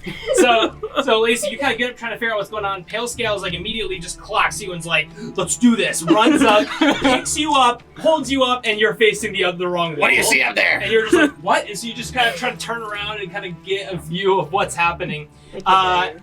With a 6, you definitely feel like there was some kind of big bad magic. See? I'm telling you guys. It's big. I'll let you do some movement or something if you want. I'm gonna ready my action. I'm gonna say that was an action. That was action. Okay, Yeah, so it yeah. was action. Fair enough. Just because it's happening kind of quickly. What's happening right now? Okay. We're slow. We're yeah. Water. I'm gonna get down from Pale Scales. I'm gonna shimmy my way down, and then I'm just going to go up right behind Seabog. I'm gonna like stay right behind him, like put my hand on his back so he knows I'm there because he's holding against the window still. Okay, cool. Awesome. Okay, that comes buddy. down to Seabog. So Seabog, you just hoisted this table up, and like at first you're just kind of like, I don't know what the fuck I'm to do, but then as the glass shatters, you're like, wow, I'm a fucking genius. So you're just sitting there holding this table like a badass. The table like is intact, but it's like it's like cracking. This like wooden table is like splintering, and you're just holding it. I'm just holding the legs. Yeah, you're just holding it up in front of you. So what would you like to do? I would like to like have like open up like a little crack so I could see out the window and try to figure out see if I can see anyone or anything again. You know what I mean? Like another perception check, basically. Okay, cool. I really hope so. What is my perception again? I gotta remember these numbers. It's better than a 3, but it's still only a 9. Okay. With a 9, as time is kind of like going on, you're starting to kind of get an idea a little bit of like what's happening. Again, you know there's some kind of big bad magic inside of the wall. Yes. You know, it's something that was definitely, I mean, it was directly at you guys. And you guys know that there are people, you know, who are trying to look for you. So you can kind of deduce that somebody is essentially sieging the building because they might not know exactly where you are. But you don't know who it is, you don't know exactly what it is, but you can guess that it wasn't a one-time thing. Yeah, okay. Was that... I'm trying to remember how the setup was. Is the windows the same side of the door, or is it like a different side of the building? Yeah, when you walk in through the door, the windows are on the left. Okay. So it's like a rectangle. Yeah, okay. Is there an exit behind, on the other side of that building, of the windows? So like windows here, is there an exit somewhere on this side of the building? No, it would just be the exit door. here that you came from, yeah. At least as far as you can see, yeah. Mm-hmm. Yeah, okay. I feel like we gotta get in this building. Yeah, I think that one big bad magic, usually an indicator that There's second gonna be big another bad one magic. coming. Yeah. Okay. You're probably the strongest. You carry the tiefling if she can't walk. What Right? about Rhaego? Oh, yeah, you'll have to carry him. We don't know that he was I know. We also don't know who it is. That's the problem. If it's the king, they'll execute him. Because they'll assume he's an inquisitor. An insurgent. There's no skin off my nose, but my 2 cents. You're too okay with that. You're the fungus girl. Isn't your whole thing death? It's okay. We can talk about this later. Let me need to go. So, Yeah, I can't get into the Would philosophy you of like, fungus. you still have some movement if you'd like. I'm gonna say you have like an object interaction or something. Was there, when we walked in, was it like an alley and then the door, or was it like open bustling streets and then his door? It was like bustling street. You walked up a stairwell that kind of like went up and curved around up to the 3rd floor where you guys are at. Okay, and then you walked in. The door was right there. Okay, so we're on like the 3rd floor. Yeah. Oh, we're upstairs. We're like up 3 levels. Okay. We should probably at least get down floors. Like we should probably not be all the way up You here. want to make the way to the exit? That's what I'm Let's just that's what run. I'm thinking. I'm I'm like, at done, least let's get book it. downstairs. Cool. Yeah, we should at least book it downstairs. One run? Good. Who carries who? Do you carry Rhaego, or do you leave him here? Yeah, who's... Are we still in initiative? Yeah. We're definitely still in the I definitely don't think we should leave him here because he'll most likely die. It's a 50-50 at best that he How much lives. is your Yeah. carrying capacity? My carrying capacity, I don't know. How do we determine? You're pretty beefy. I'm gonna say could at least- you could probably carry Yara pretty much fine. but I'm gonna say like Rhaego's obviously like a full-grown like man who's like a fighter. So I'm gonna say like you're gonna have probably so, half some type of save or something. Yeah, half speed with him. Okay. Would Pale Scales be able to carry Yara? I'm gonna say you'll probably get just because of your build. My strength's 15. Okay, but I'm gonna say you can carry Yara. Basically, I'll say you can carry Piggybacker? You can carry Yara the same way that he can carry Rhaego. So it's gonna be half impeded movement. Got it. Okay. Okay. So I'm at 15 feet per second. Or per 15 whatever per turn. round. Okay. So we're gonna book it down. Lacey's the fastest. She'd have to lead. Go! Okay. If it matters, I'm moving at 20 feet per round. Okay. I'm So- at 15. So I am going So I'll trail in the back. Yeah. Okay, With so Yara. at the end of your turn, Seabog, you're going to run over, kind of hoist up Rhaego and make for the door. Yes. Okay, cool. I am going to, as you kind of make for the door, open the door, and start to make your moves. I'm going to see you just get into that like hallway. Basically. Yeah, that makes sense. You guys hear a boom kind of in the background, and you look over and you see another ball of that same kind of energy. Well, I guess Seabog, you know this is the same thing. Coming through. Big bad evil magic. Yeah, big bad evil magic coming again. You guys kind of get the idea that this is hitting the building. You understand basically from what Rhaego told you that, again, they probably don't know exactly where you are in the building. That's why they're just Hitting the fucking building. barraging the building. Yeah. You don't know who it is. You don't know exactly where it's coming from or what exactly is happening. But you know that the building is hurt. You know, and this is not a super. This isn't like a palace or something or fortified. Yeah. So I'm gonna roll just to see how long the building will last. Okay. A second ball of big bad magic comes flying toward the building, and on initiative 20 strikes that side of the wall again. Wow. It shakes, and everyone give me a Constitution saving throw. I'm gonna say with the windows now blown out, Nat there's 20. nothing protecting you. Okay, cool. Oh, You're sweet. totally fine. Nat 20. Sweet. Oh my god, no way. Not a nat 20. That's insane. Yeah. That's insane. Yeah. I'm too low to the ground. Yeah, the shrooms. 10. The That's 10. shrooms. 10. Okay, cool. Jesus. Wow, that's crazy. Jesus, So, guys. Pale Scales, Yeah, we Pale rolled. Scales and Lacey, this time actually aware of what's kind of happening. You guys see it coming. Brace yourselves. This strikes the side of the building. Doesn't come like through the window or anything. Just hits the side of this building. Rumbles the building. Like dust, even more dust comes out. You hear like beams kind of splitting, the ground breaking a little bit. You see the cracks in the walls just become even bigger and kind of stretch out farther. But you guys kind of like steel yourselves and you just kind of, get a good stance and you don't like fall over or anything. Seabog, I'm just going to say that with that 10, you just getting through the door, you're kind of awkward trying to move through it. You just fall down to the ground with this. It doesn't really hurt you, but it's definitely going to even hurt your movement even more. Do I fall down the stairs? No, you don't fall down the stairs. Are you like on your back? Yeah, and now you can't get up. Thanks to stereotype me. Okay, so now that is Pale Scales' turn. Okay, so And you hear in the background, fire another shot! Oh shit! I have good hearing. It's the fucking guards. Yeah. Did we hear that, or You can hear far off in the distance somebody yelling, fire another shot. You can't make it out. It's the triple. It's Pretty- Kelgard. It's Kelgard. Yeah. We gotta fucking leave. we gotta go? Walking it.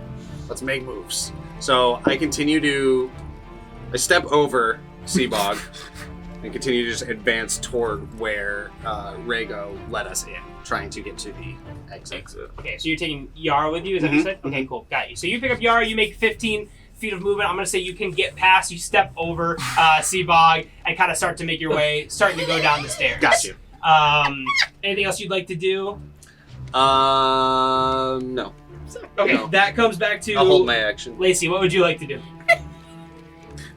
Because that's just movement, right? So I can just hold my action.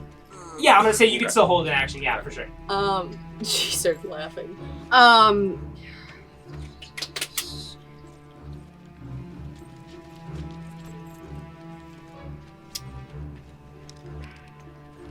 Okay. I'm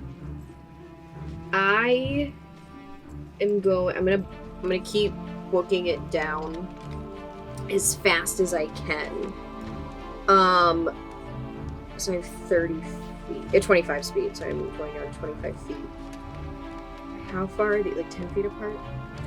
Well, you're pretty. So this room is not really big. I'm gonna say with 25 feet of movement, you're able to get into the stairwell and get down the first flight of stairs. So you're not ahead of the pack because you had more movement than the other two. Okay. I see Bog's on that.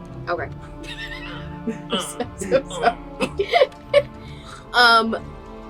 I'm going to fungal infestate my body. So I just slap a sticker on my arm, and you just see like all of these vines start to come up and like. And she just transforms into this basically just like a huge beast with like mushrooms flying out everywhere. And I was wrong last time. So I get 4 temporary points for each level. So it is not, cool. It's not just 4 like I thought it was last time. Good. So it's a little bit better. So so I level get 16 in temporary hit points. Yes, cool.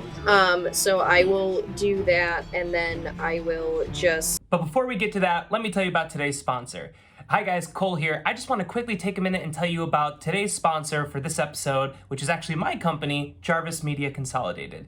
Whether you run a small practice or a larger business, or you're just kind of making content to put on YouTube with your friends, like what we do, you may need social media services. And that's where we come in. Jarvis Media Consolidated is a company that partners with small to medium-sized companies to help them distribute their social media content across any kind of platform and get more leads, more brand exposure, and ultimately help your business grow using the power of social media.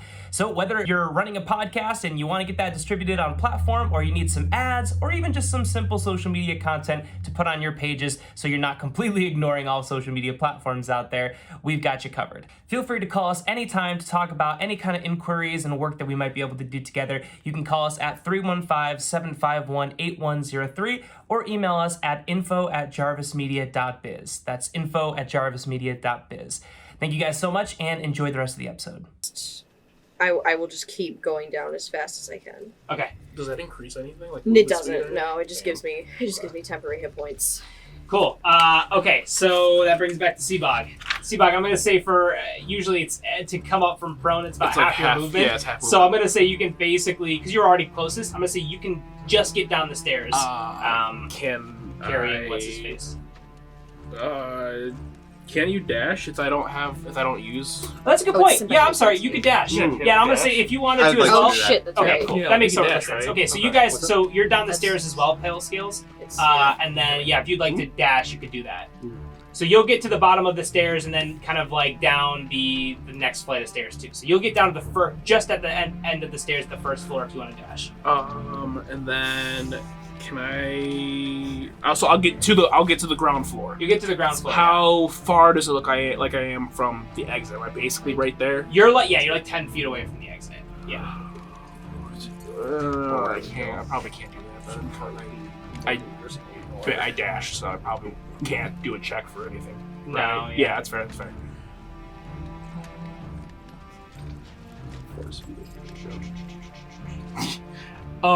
Okay, actually, can I have expended a key point to do my dash action? Because that's a thing I can do. Yeah. Okay, so that's a bonus action, and then would I be able to try to make a check to see if I can see anything outside?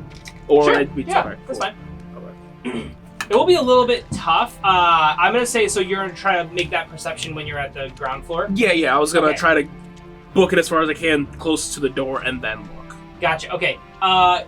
Roll me a pure luck check, 2 or higher, and roll with a d4. Okay. And if you get a 2 or higher, I'm gonna say you're lucky that the door Door was was still blown open? open, so Okay, that you okay. can actually see what's happening outside.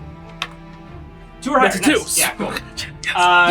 Cool. So you get down to the flight of stairs with Rhaego on your back, and then you look out. The door is fully flown off its hinges, Sweet. and you can kind of see outside. So go ahead and give me a perception check. The perception's only like a 3, I think. Yeah, so it's 11. 11? Okay. Yeah. You can see in the distance. You're still basically the same distance away from wherever this thing was. So yeah. you still can't really see like what's like firing this, or maybe like who's out there or whatever. But you do see 2 figures much closer approaching. Hooded? They're not hooded. I'm gonna say that it's very dark, so it's gotten darker out now. So you just see movement kind of coming through, like through the smoke and whatnot, everything happening. Yeah. You can just see like you hear footsteps and kind of like grunting as people are kind of approaching. No one has dark vision. I do. Oh, you do? I don't think I. Yes, don't I know have that. dark vision as a I no. don't think I do. So you can see a little better. I can, yes. I can see. I I can can see in darker things. I can see as if it's bright light, but if it's super dark, I can see if there's like a dim light Yeah, going on. yeah. So yeah. I can breathe. I can breathe Give me- underwater. Give me out for. Oh, sorry. It's. I think you're done, right, Seabog? Yeah, that was it. That was it for me. Okay. Back at initiative 20. You What's right? I'm see. last. You see this ball of energy just kind of illuminate Seabog. You can kind of see this all the way like through the door, kind of like straight forward in the distance. You see this ball of energy form and launch again toward the building, fly through the sky, kind of arc, and hit the building yet again. Everyone give me a Constitution.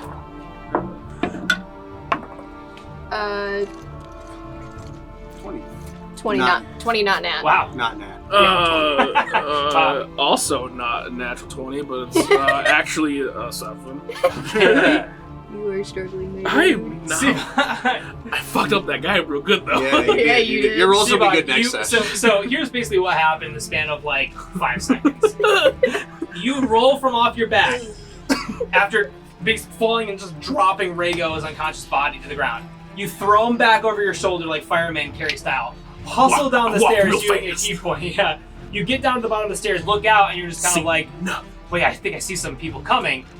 This ball of energy hits the building again. You fall flat on your back again, kind of throwing Rhaego's body against the wall and land next to you. And now you're back on your back. You guys can feel this building shift majorly. Like, it feels like it is a second away from just crumbling right down on you. So you feel this especially on the second floor I think you guys are at. Just coming down the stairs, you get on the first flight of stairs, so you have another flight of stairs to go to on the ground level. So you feel this rocking and such. You again are able to kind of hold the wall, whatever, be fine. But then dust and debris is falling down. You see planks of wood and like mortar and all that kind of stuff just like hitting the ground all around you. You hear again screams, families trying to get out and stuff like that. I'm gonna say some doors are already open of people who were closer, who were able to kind of get out and run out the doors and such like that. But yeah, chaos ultimately happening, and you can feel like the creaking of this building. Like, Any windows or any exit points on the second floor walls?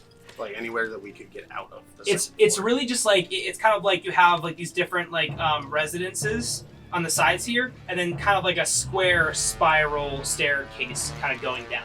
So in the staircase, there's really no windows or any exits. Pretty much just the stairwell. Gotcha. Chill. Good. It's a spiral staircase, so we could jump to It's the not bottom? like a spiral, but there is an opening in the middle. I'm gonna say if you wanted to try to jump down, you could. But you're also on like the second. You're on like the little landing of the stairwell in front of the last set of stairs. So jumping or with a body on you versus running down the stairs might not really increase your speed very much. Yeah.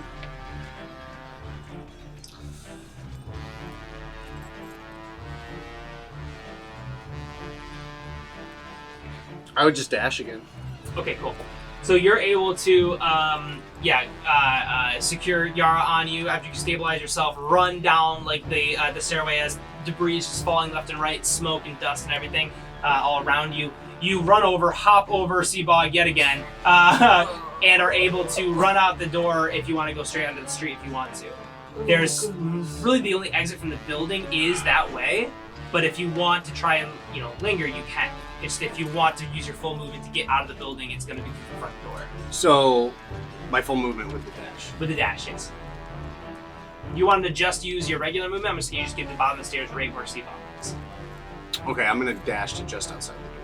Okay, cool. So you run, again, jump over Seabog's body, kind of get just outside the door with Yara over your shoulder. Again, dust, debris, you see families kind of like screaming and running, people just kind of evacuating buildings all around.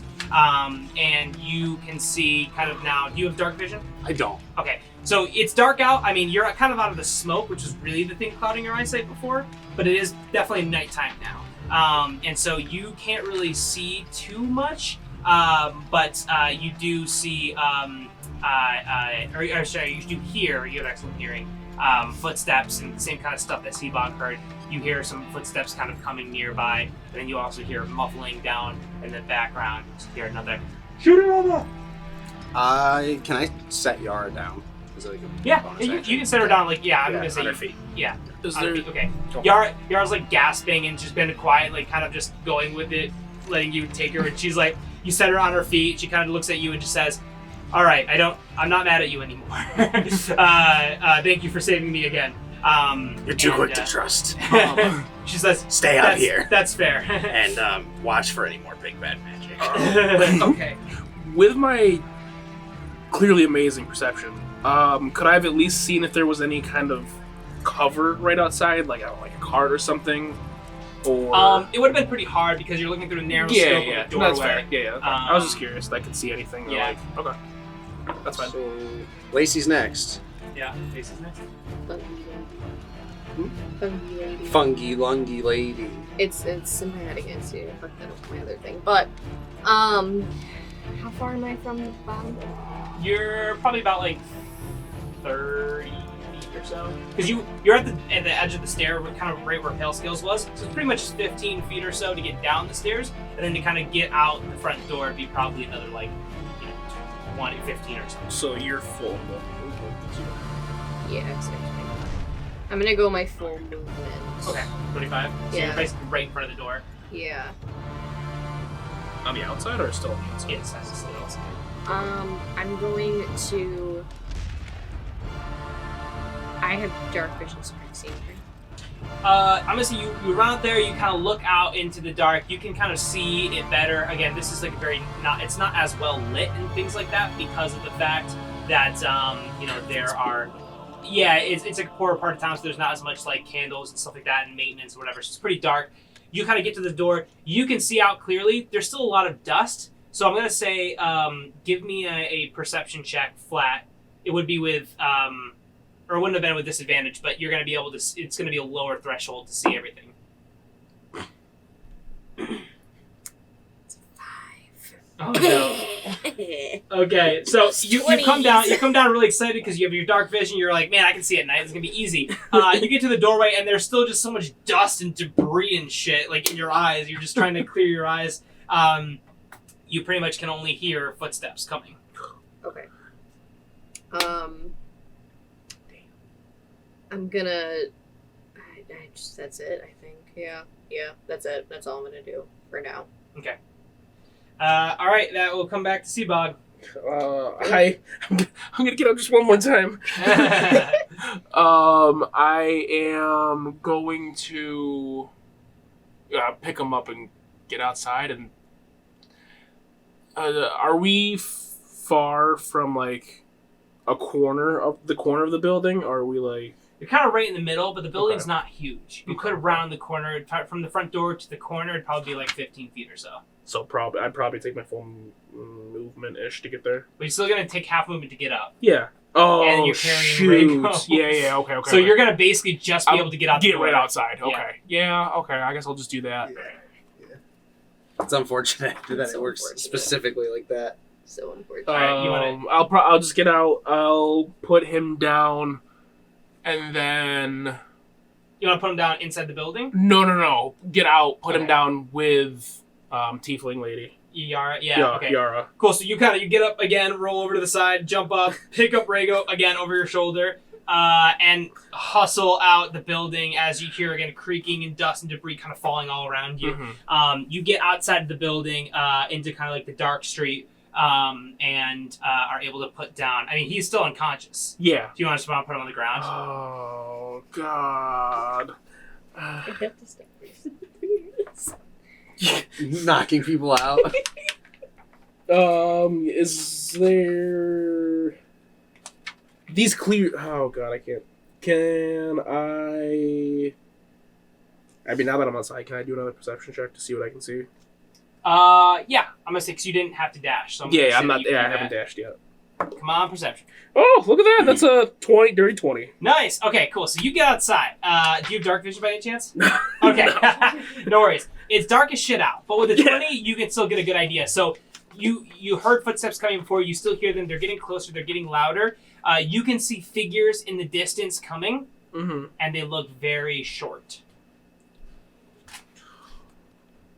Oh, shit. Okay. So... Okay.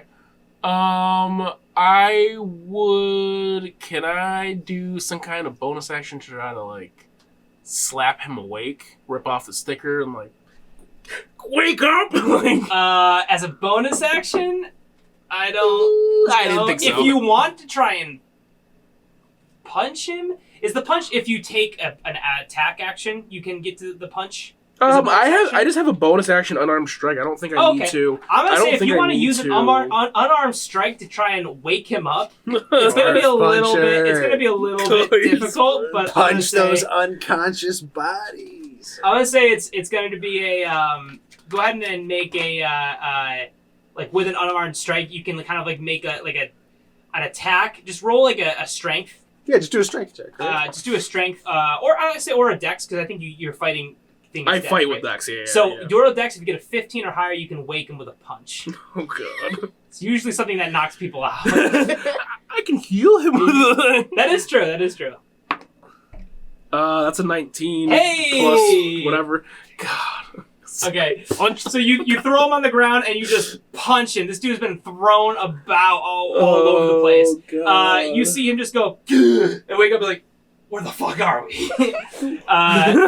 And he just kind of looks over, and as he looks over, you see another ball of light come flying through the air. As this ball of light comes flying through the air, it illuminates the street as it flies by, and you guys can see 3 dwarves standing like 20 feet in front of you. And then the ball hits the building collapses and starts to fall all around you. You definitely hear some cries and screams from inside the building. There were probably some civilians still maybe in there. Oh no! But it collapses into rubble. It's really tough to tell if they're survivors or not from there. But again, the light kind of dissipates and you can hear the footsteps kind of coming up finally. And they just yell, "Murderers! We're going to kill you for what you did to our princess." Was I outside? You guys are all outside. Okay, I'm gonna say you're able. If you were like 5 feet away, I'm gonna say you're able to kind of get out. Like you at the door. Safety. But you were right there, yeah. Okay, So, cool. So you're all good. But yeah, so you guys hear that. Suddenly, flames kind of create a circle around you in the street and illuminate the 3 of you, or the 5 of you, as well as at the edge of it, the 3 dwarven royal guards who came with the princess, and you recognize them as wearing the same armor and clothing as those people before, who were not let into the palace when the princess was one of the winners. Yeah. So this illuminates them. You guys can all see them now, and they're going to roll initiative to see when they are. We're at the top at 20 right now. Yeah. So see who they are. Okay.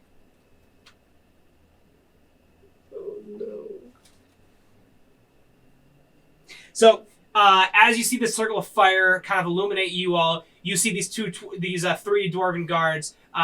2 of them on each side. They both have war hammers with them, and then the one in the middle, you see his eyes are glowing, and you can assume is the one casting this magical flame circle that is essentially creating a barrier, a wall, stopping you guys from running in either direction. And that is Pale Scale's turn.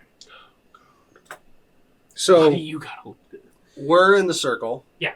The guys with the warhammers are in the circle with us, and we're all circled by flame. And then there's that caster dude like further away behind them. So it's like us 3, dwarves and the warhammers, and then the circle, and then that dude back there. The dude, The they're dude all in the circle. They're all in the circle. Yeah. So the casters are in the also? circle behind. Yeah. them. It's a big circle, yeah. Okay, like how many feet? It's probably like 50 feet. 50 feet wide. Give or 50 take. feet by Okay. 50 feet, yeah. Like if it was a square, it'd be 50 feet by 50 feet. How far away from us are they? They're probably like 20 feet away. Okay.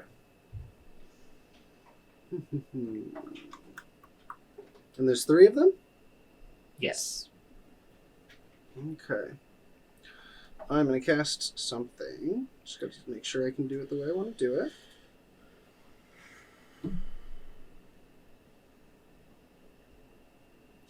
I am going to cast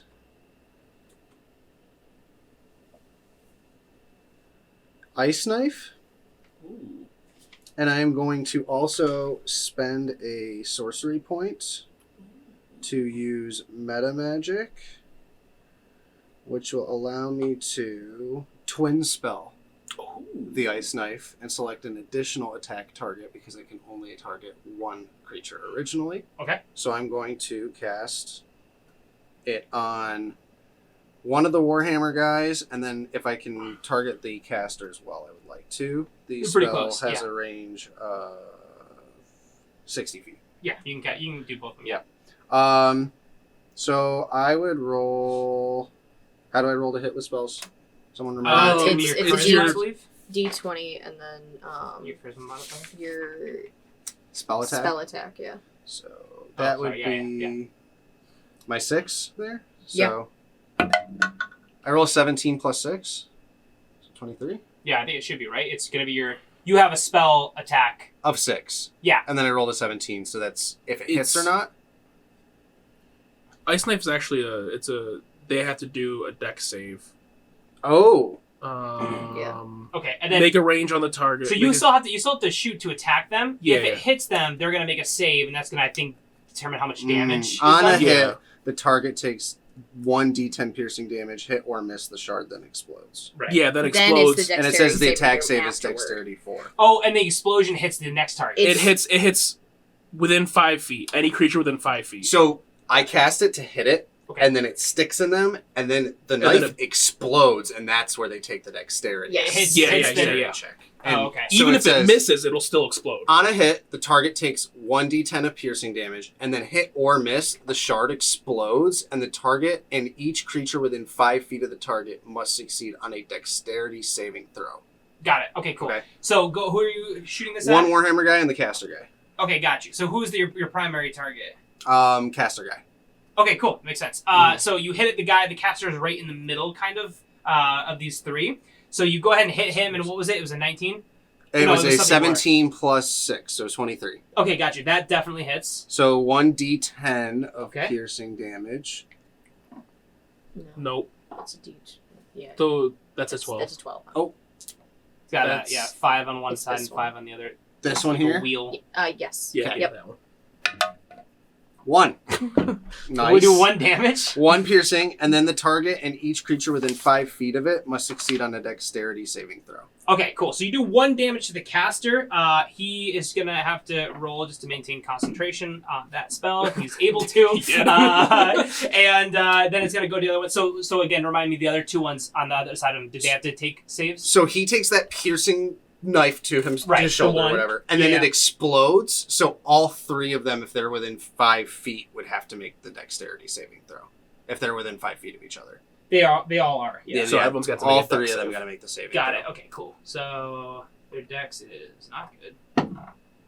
19 for one, 3 for the other. So Okay. only one of them. 3, because it would be all of them Yeah. within 5 feet of each other. Well, you hit the one in the middle. Mhm. Oh, it hits him too. I'm sorry. So it hits the one in the middle and Got it. explodes like a grenade. I see. Yeah. Okay, got you. So the caster got an 18. I think the other guy got a passed. It was a 19, I think. Yeah. And then the other one got a 3. So one of the Warhammer guys, you're going to be able to. Dude, 2 d6s. Okay, Yeah.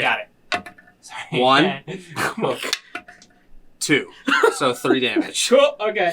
All right. So he is down 1, and then this other dwarf is down 3.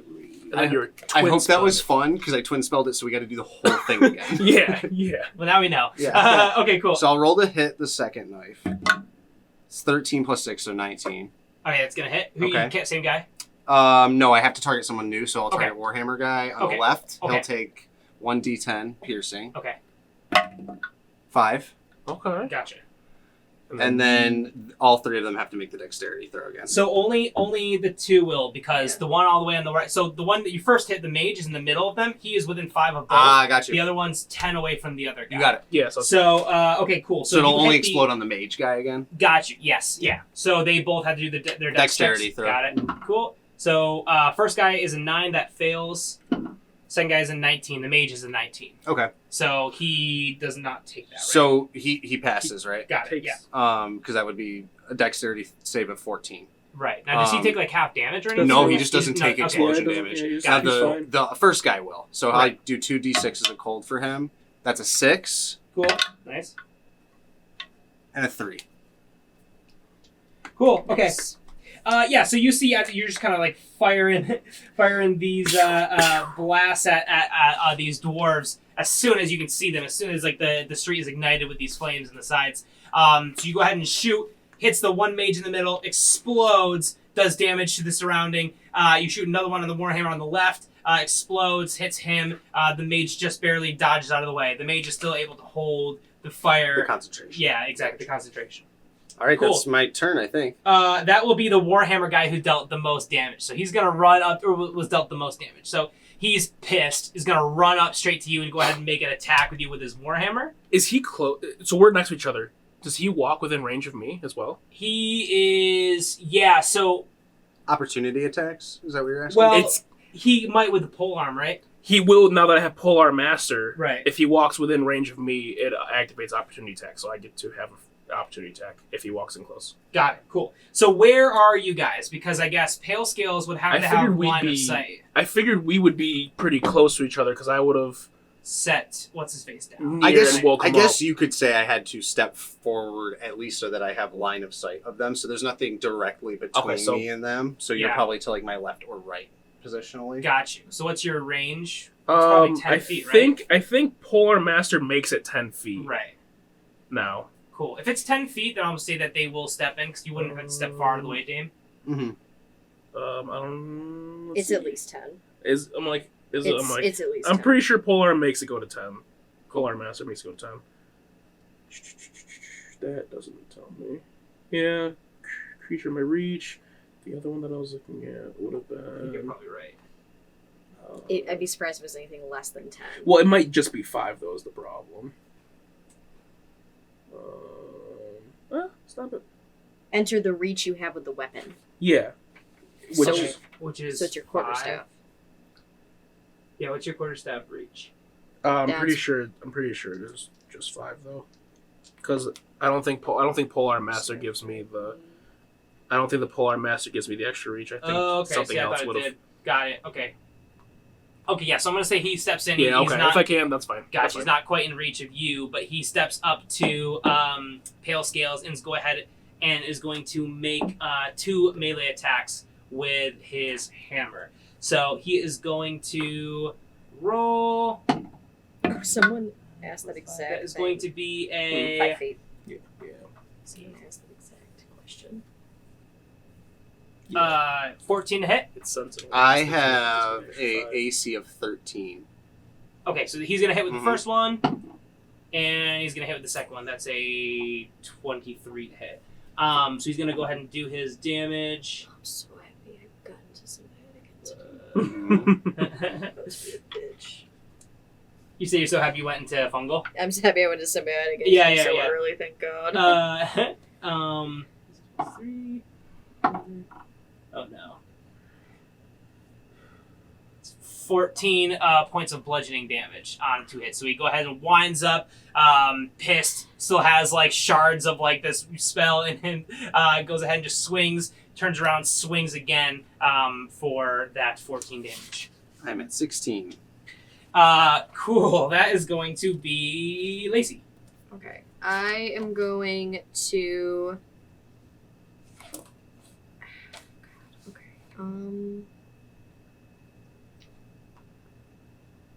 I'm gonna walk up to I'm gonna walk up next to Seabog, and I'm gonna cast Chill Touch on the one that I think is doing the magic, the mage guy. Okay, cool.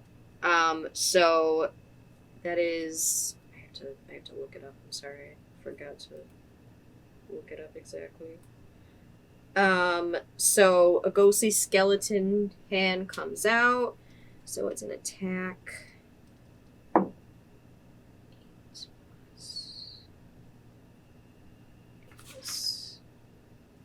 Is a 13. Does that hit? 13 does not hit. Okay, so that just goes right past them. Jeez, I can't do that. And just a little one. You can cast spells in your form, right? Yes. Okay, cool. Yeah. I can't cast them if I'm in beast shape, Got it. but I can Makes sense. cast them in this shape. Cool. Okay, I'm going to, because that missed, I'm still gonna try to circle of spores them. Cool. So they have to. You have to roll a Constitution saving throw. Okay. Which one is this one again? The mage? Yes. Okay, gotcha. Well, it's on. Okay, no, it's just one person. So yeah, just that guy. Just that Okay, guy. just the mage? Okay. Yeah, just the mage. It's a +2, it's 12. That fails. My Fail. spell save is 13. Nice. Okay, So- how much damage does it take? I get to do 2 of these, so 3 and 4, 7 points of damage. Okay, so he's got to roll to keep that up, and it breaks. Yes. So you see, what spell was this again? This was just my Halo Chill touch, spores, right? Yeah, Oh, but yeah. it was Halo spores afterward. Oh, gotcha. Okay, gotcha. So you go ahead and so what was the one that did the damage here? Halo spores. Okay, got it. So you shoot your Halo spores at him. He is like taking it back, takes a step back. You see the fire just kind of phase down as he kind of just recovers, looks back at you with like fury in his eyes. And that will be, I guess that's the end of your turn, right? Yes. That will be the Seabog. So I'm going to. He's in front of him. Is there any way that I could? I'm just gonna move up to him and whack the guy that hit Pale Scales. Cool. Nat 20. Hey! Nice. yeah. Hey, there it is. On it. Seabog's revenge. Yes. Okay, Does so that mean double? You see- two? yeah. So hold on. How are we gonna do? You're gonna credits do on- your roll twice and then add your modifier. Yeah. Okay. once. Okay. Yeah. That's what I wasn't sure if you were gonna double it. Okay. So sweet, a 6 Nice. and 7. So and then that's 11. 11 for that. And then I'm going to hit him. I'm gonna bunch him this time. There's 3 of them total. Yes. This is the one that's been hurt the most so far. This is He's the so one cute. that is. Yes. Yeah. He has been hurt the most. Thank you. Yeah, I'm just gonna punch him still. Punch. It's doing a lot of That's gonna be 16. 16 damage. No, 16 hit. Okay, 16 got hit. it. Yeah. That does Whew. not hit. Oh, Yeah, and oh, you see they're in like this royal like armor, like very like kind of scaled strong plate armor. Is it metal? These are some stocky dwarven I like where that's going. warriors. I like where that's going. I can't do anything else then. That kind of sucks.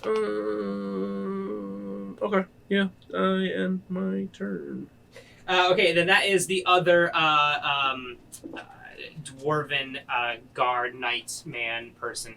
He is going to run up and just say, "For Ara!" and he's going to go ahead and attack you, Seabog.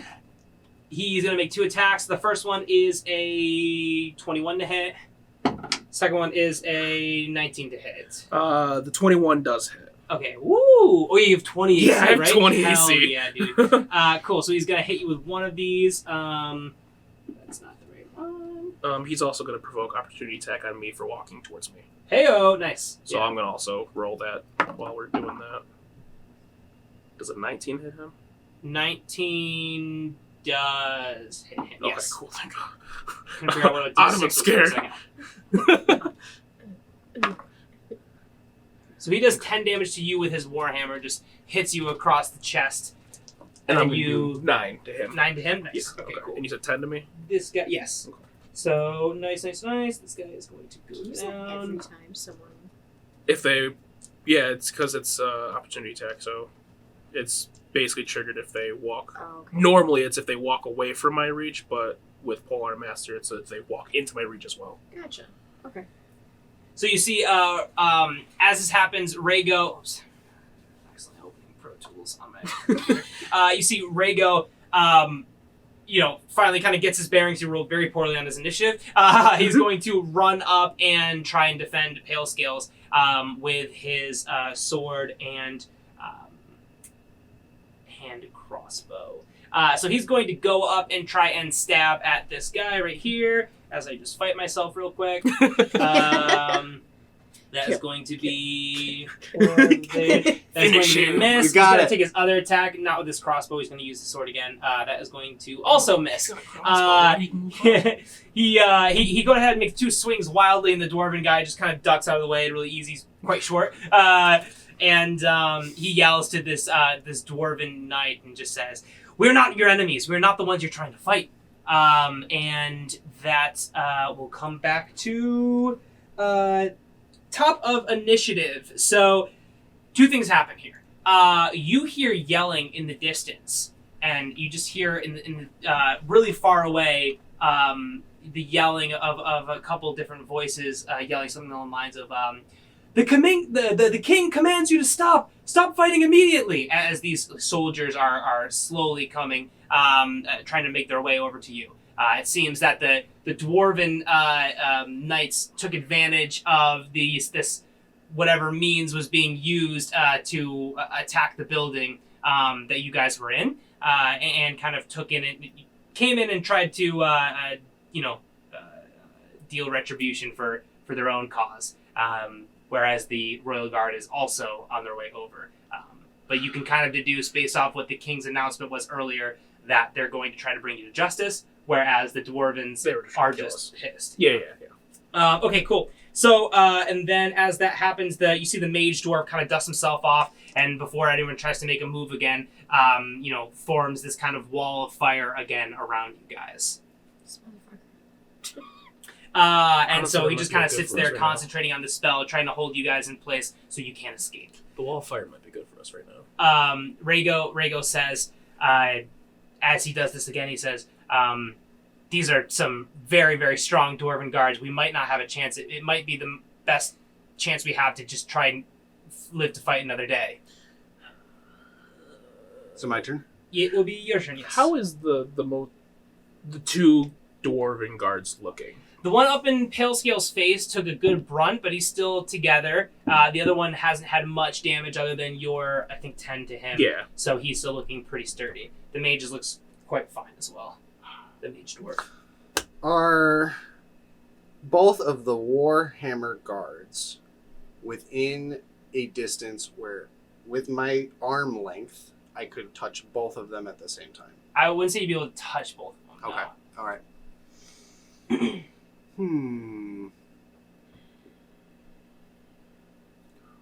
Do you know where your purple potion goes? No. I'm saying this to Rhaego? Rhaego. He kind of looks at you and nods, but you'll have to ask him on your turn. That's fair. That's fair. That's what I was waiting for.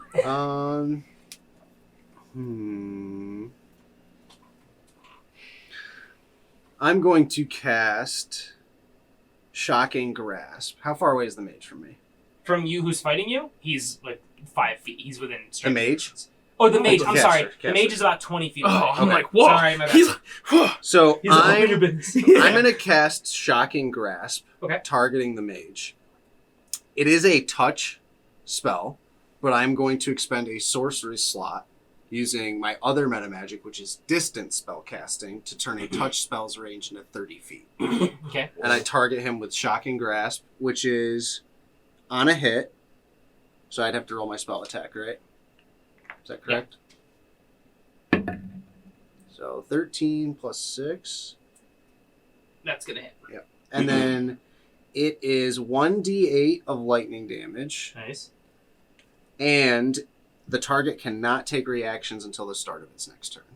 Okay. 2.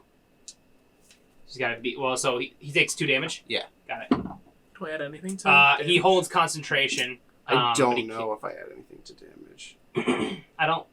It'll be my modifier, my charisma modifier. I don't think so. That's a great Okay. question. I think it just says the spell. Just straight damage. Yeah. Okay. Okay. Oh yeah, Usually the it'll spell say, would say like, it'll Plus say, your like, modifier. Yeah. Okay. Yeah, you're right. Got you. Should. Okay. Okay. Damn. Anything else that turn? That's all I can do. I think I can only cast a spell. Okay, that comes back to the dwarf in front of you. He goes ahead and takes 2 more cracks with his warhammer. That's going to be a 22 to hit, and then a nat 20. I'm so sorry. Ooh, I might die. So he winds up on the first one. He is going to do 1, 4, 5, 8 damage. On the first one, he does 8 damage. On the second one, he does I have 8 HP. And crits on the second one. 5, 13 damage. So I'm unconscious. Or Yeah. dead, depending No, on how it just you knocks roll you down. Yeah. Because I'm So at he- -5. Yeah, you're fine. Yeah, Yeah, you're but going to be down. Essentially, you're. Yeah, you're going to be downed. So basically, the way this is going to work is that you're going to have to make death saving throws. Okay. You get 3 positives, which is 10 or above. Each turn, you're going to take one. Then you pop back up. Do I stabilize or I just come right back up? You stabilize. Okay, you so I'm you still come back up unconscious. at 1 HP. Is Oh. what you're going to come up as. But I'm still unconscious?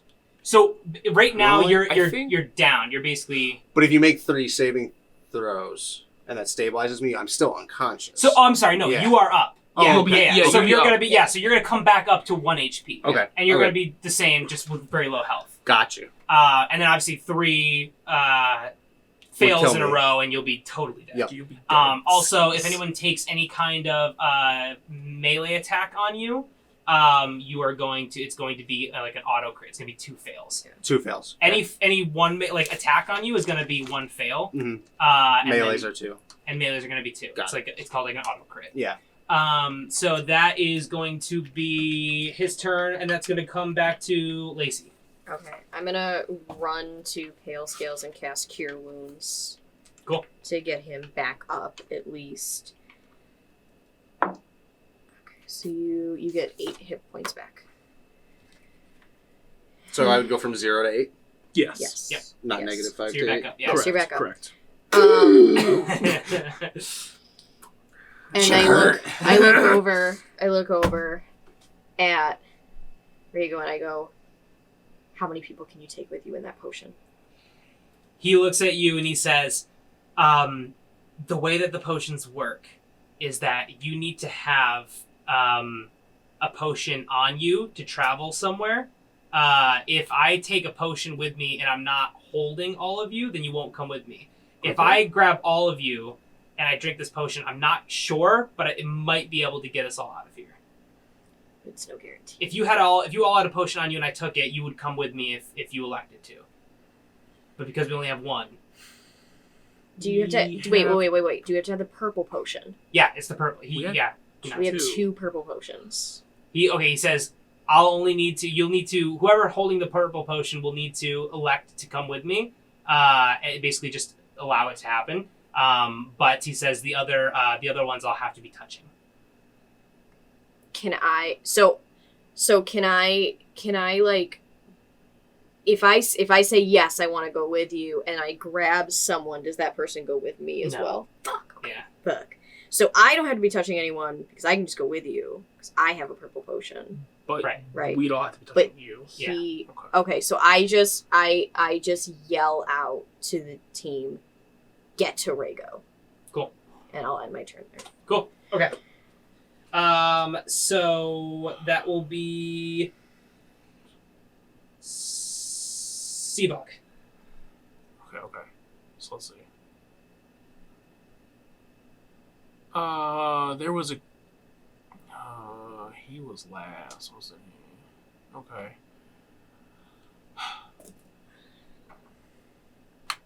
We have to get to him. I have an idea. We have to get to Tiefling Woman. I have an alternative. Tiefling woman is still right there. It's She should be dangerous.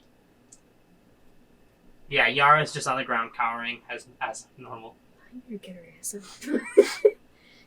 I'll have to wait for my turn before I suggest what I'm going to suggest. And you hear the patter of knights in the distance coming. Yeah. Okay. Would it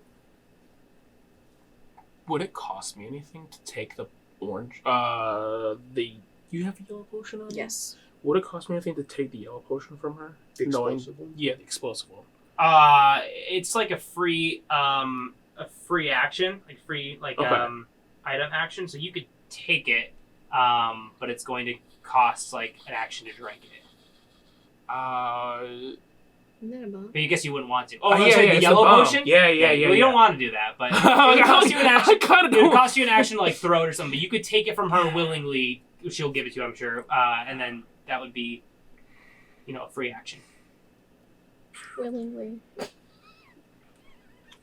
And it's an explosion, basically, right? Yeah. That's all it is. Oh. Yeah. Rhaego's like, it could set them off. It could mess with the mage. I have an idea. Just don't want to say it not during my turn. Yeah. I have an idea, but I'm not feeling like saying it. So you almost died. if you're engaging in conversation, you guys can chat with him like a little bit. Like that's okay. But it's like if you want to talk to an NPC, you'd probably have to do it on your turn. So you can tell your idea to him if you want to. Seabach. Yeah. We're being attacked by dwarves and Kingsguard. And we have a potion that summons another faction and calls for help. What are we gonna do? We got the guy that's on their team, but they know they're trying to kill us. They're also trying to kill us. The Inquisitors think that we're in trouble, and them, though. That might be enough chaos to get out of here.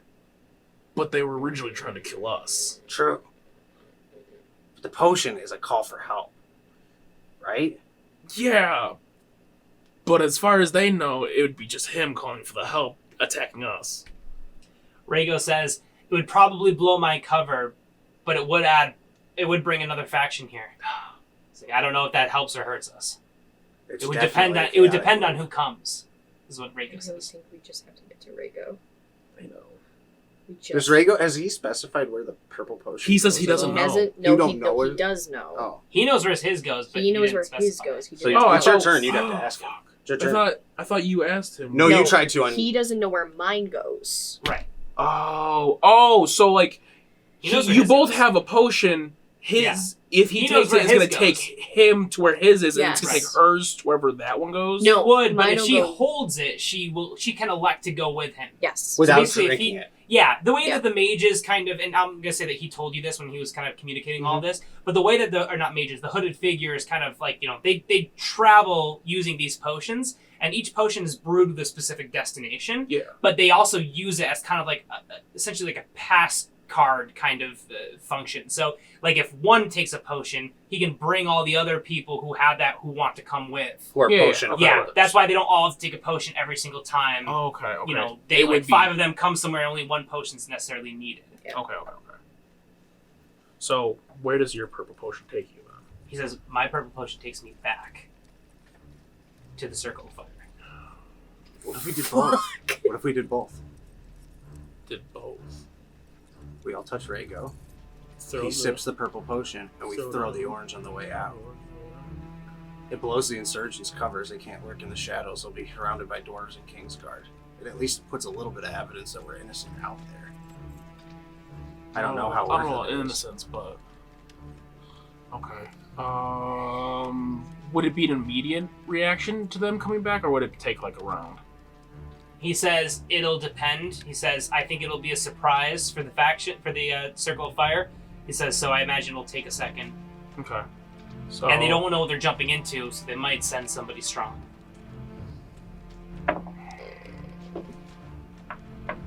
Shit. I want to grab the Tiefling lady. I want to bring her towards Rhaego, so that way we're essentially holding on to him. And then I want to toss the potion to Lacey. My orange potion to her.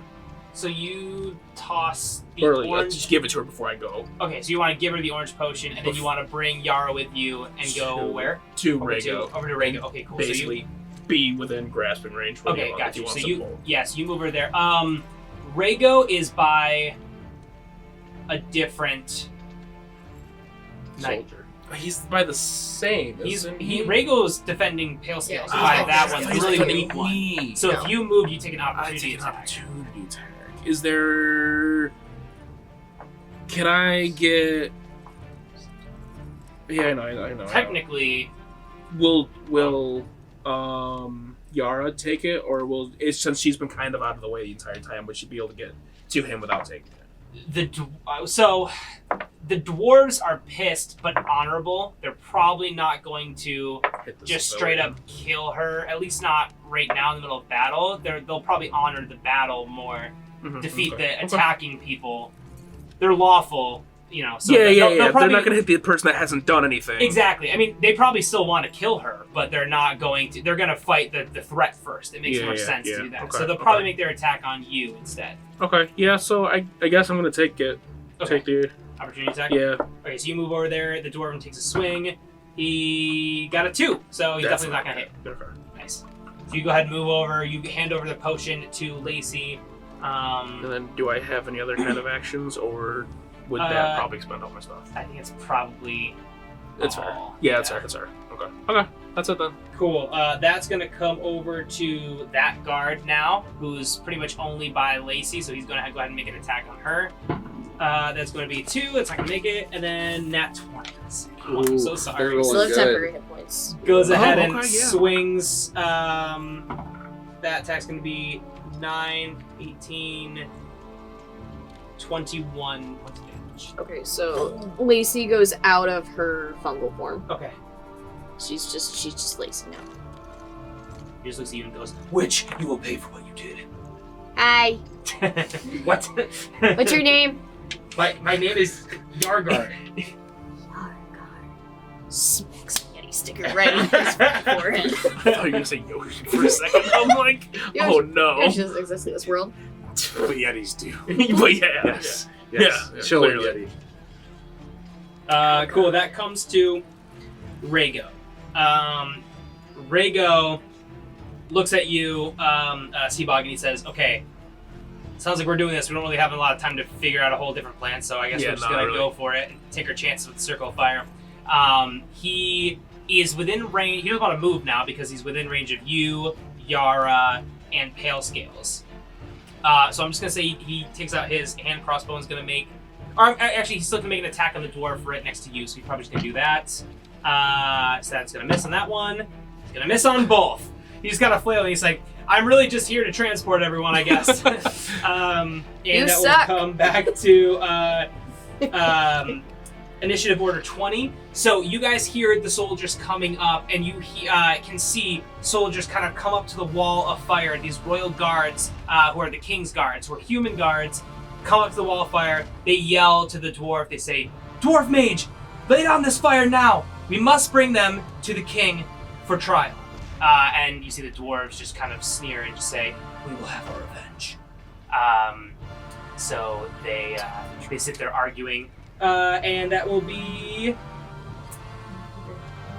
the mage dwarf is just going to keep up the fire, and then that will come to Pale Scales. Do we want a trial or an entire faction? Or I'm sorry, there might be the dwarf. We'll say you go first. I can't remember. I can't see where my arrow's pointing. I'm 19. I think. I think you went first. You had 20. The Yeah. 20 initiative is like the environmental triggers. Yeah, that's the And then it's me. mage dwarf. Yeah. Is at 20. So it'll be you and then the mage in front, the dwarf in front of you who's pretty hurt. You got Seabog, Yara, and Rhaego pretty much like right behind you. But you are weak. Does the orange potion work by drinking it? Do we know that? You don't know that, Okay. and Isn't that orange? you can it's The assume orange potion's no. help. Rhaego just looks at you. Assume no. Rhaego just looks at you. Just for somehow just knows what you're thinking. Says no. So you throw it on the ground. Yes. Yeah, okay. Yeah, he said. I'm You pretty guys sure know he what they're said talking throw it on the about. ground. You He's just don't like, no. drink it. You just go. pretty sure he So said the orange no. potion. He goes no. But I and he goes yes, and I go Yeah. and I definitely don't, and he goes no. But I'm the only one with the potion. Yes, I did give it to her. Unless Rhaego has potions. He's probably got it. He has a purple potion. He's probably got He a has his purple potion and And an he orange used potion. his He used yellow, the yellow one. He one has for his the. orange. So he's, Okay. yeah, so he can call for help if he wants. But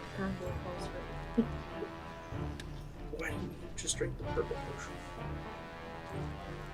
Rhaego? Yeah, Why? he was What do with you everyone, wasn't he? Wasn't that the plan though? He's not with everyone. Who's he not with?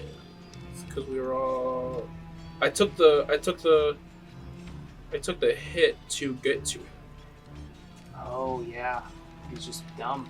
I'm like, wait. And by that I mean your DM is dumb. Oh, nice, nice. I forgot that she wasn't there, but she has the other Yeah, potion. she has the other do. potion. Okay, Got it. that's I fine. do. So he's ready. He pulls out the potion like, He's like, I'm ready now. It's a good thing I missed Shit. those 2 attacks instead. I take the potion from Rhaego and I open it and I pour it in his mouth Cool. because he forgot to. Cool. You And turn I'm like, around. dude, did you forget? And I start dumping it I'm down gonna- his throat. I'm also seeing this. I'm gonna take my reaction to grab my purple potion because I did not have it in my hand. It was You don't on your need that. person. Oh, I just It was have to have it on your person. Okay, It was on thank your God. person. In your Yeah, big, just in your say big whatever. coat. In my Yeah. big thing with the sleeves. So Rhaego looks at you. You turn around, pop open this potion. He goes, "Let's do this!" And he opens his mouth. You chug it down his throat. You dump the whole thing. Yeah. You Every see, drop. you see the dwarf behind you Better is make like sure. is kind of winding up, ready to like strike you down again. You see the mage blasting fire, and the other mage just kind of about to take another strike at Lacey. You see all of these human guards yelling at the dwarf to stop, and that you must stand trial, and the king's justice will be served. And then as Rhaego kind of downs this like purple potion, everything just gets really like hazy, and just kind of you start to hear just this reverb of like the guards yelling at each other, the royal guards and the dwarven guards, and then just kind of everything phasing out into kind of this darkness. You guys suddenly appear, and it's in this very dark, very dimly lit room with like some candles around. There's cobblestone flooring. There is like this like large like hallway of again like pillars, all stone and stuff. It seems to be some kind of large stone building that you're in. That's just very dimly lit with candles. But you appear here. You all just kind of suddenly just fall to the ground a little bit. You're not used to this. Rhaego's kind of more used to it. Just kind of stabilizes himself. You all kind of fall to the ground, get up, dust yourselves off, and you're just in this huge not dwarven, but stone. Cavernous. Yeah, corridor. cavernous kind of building. And that's where we'll end our session. I felt it.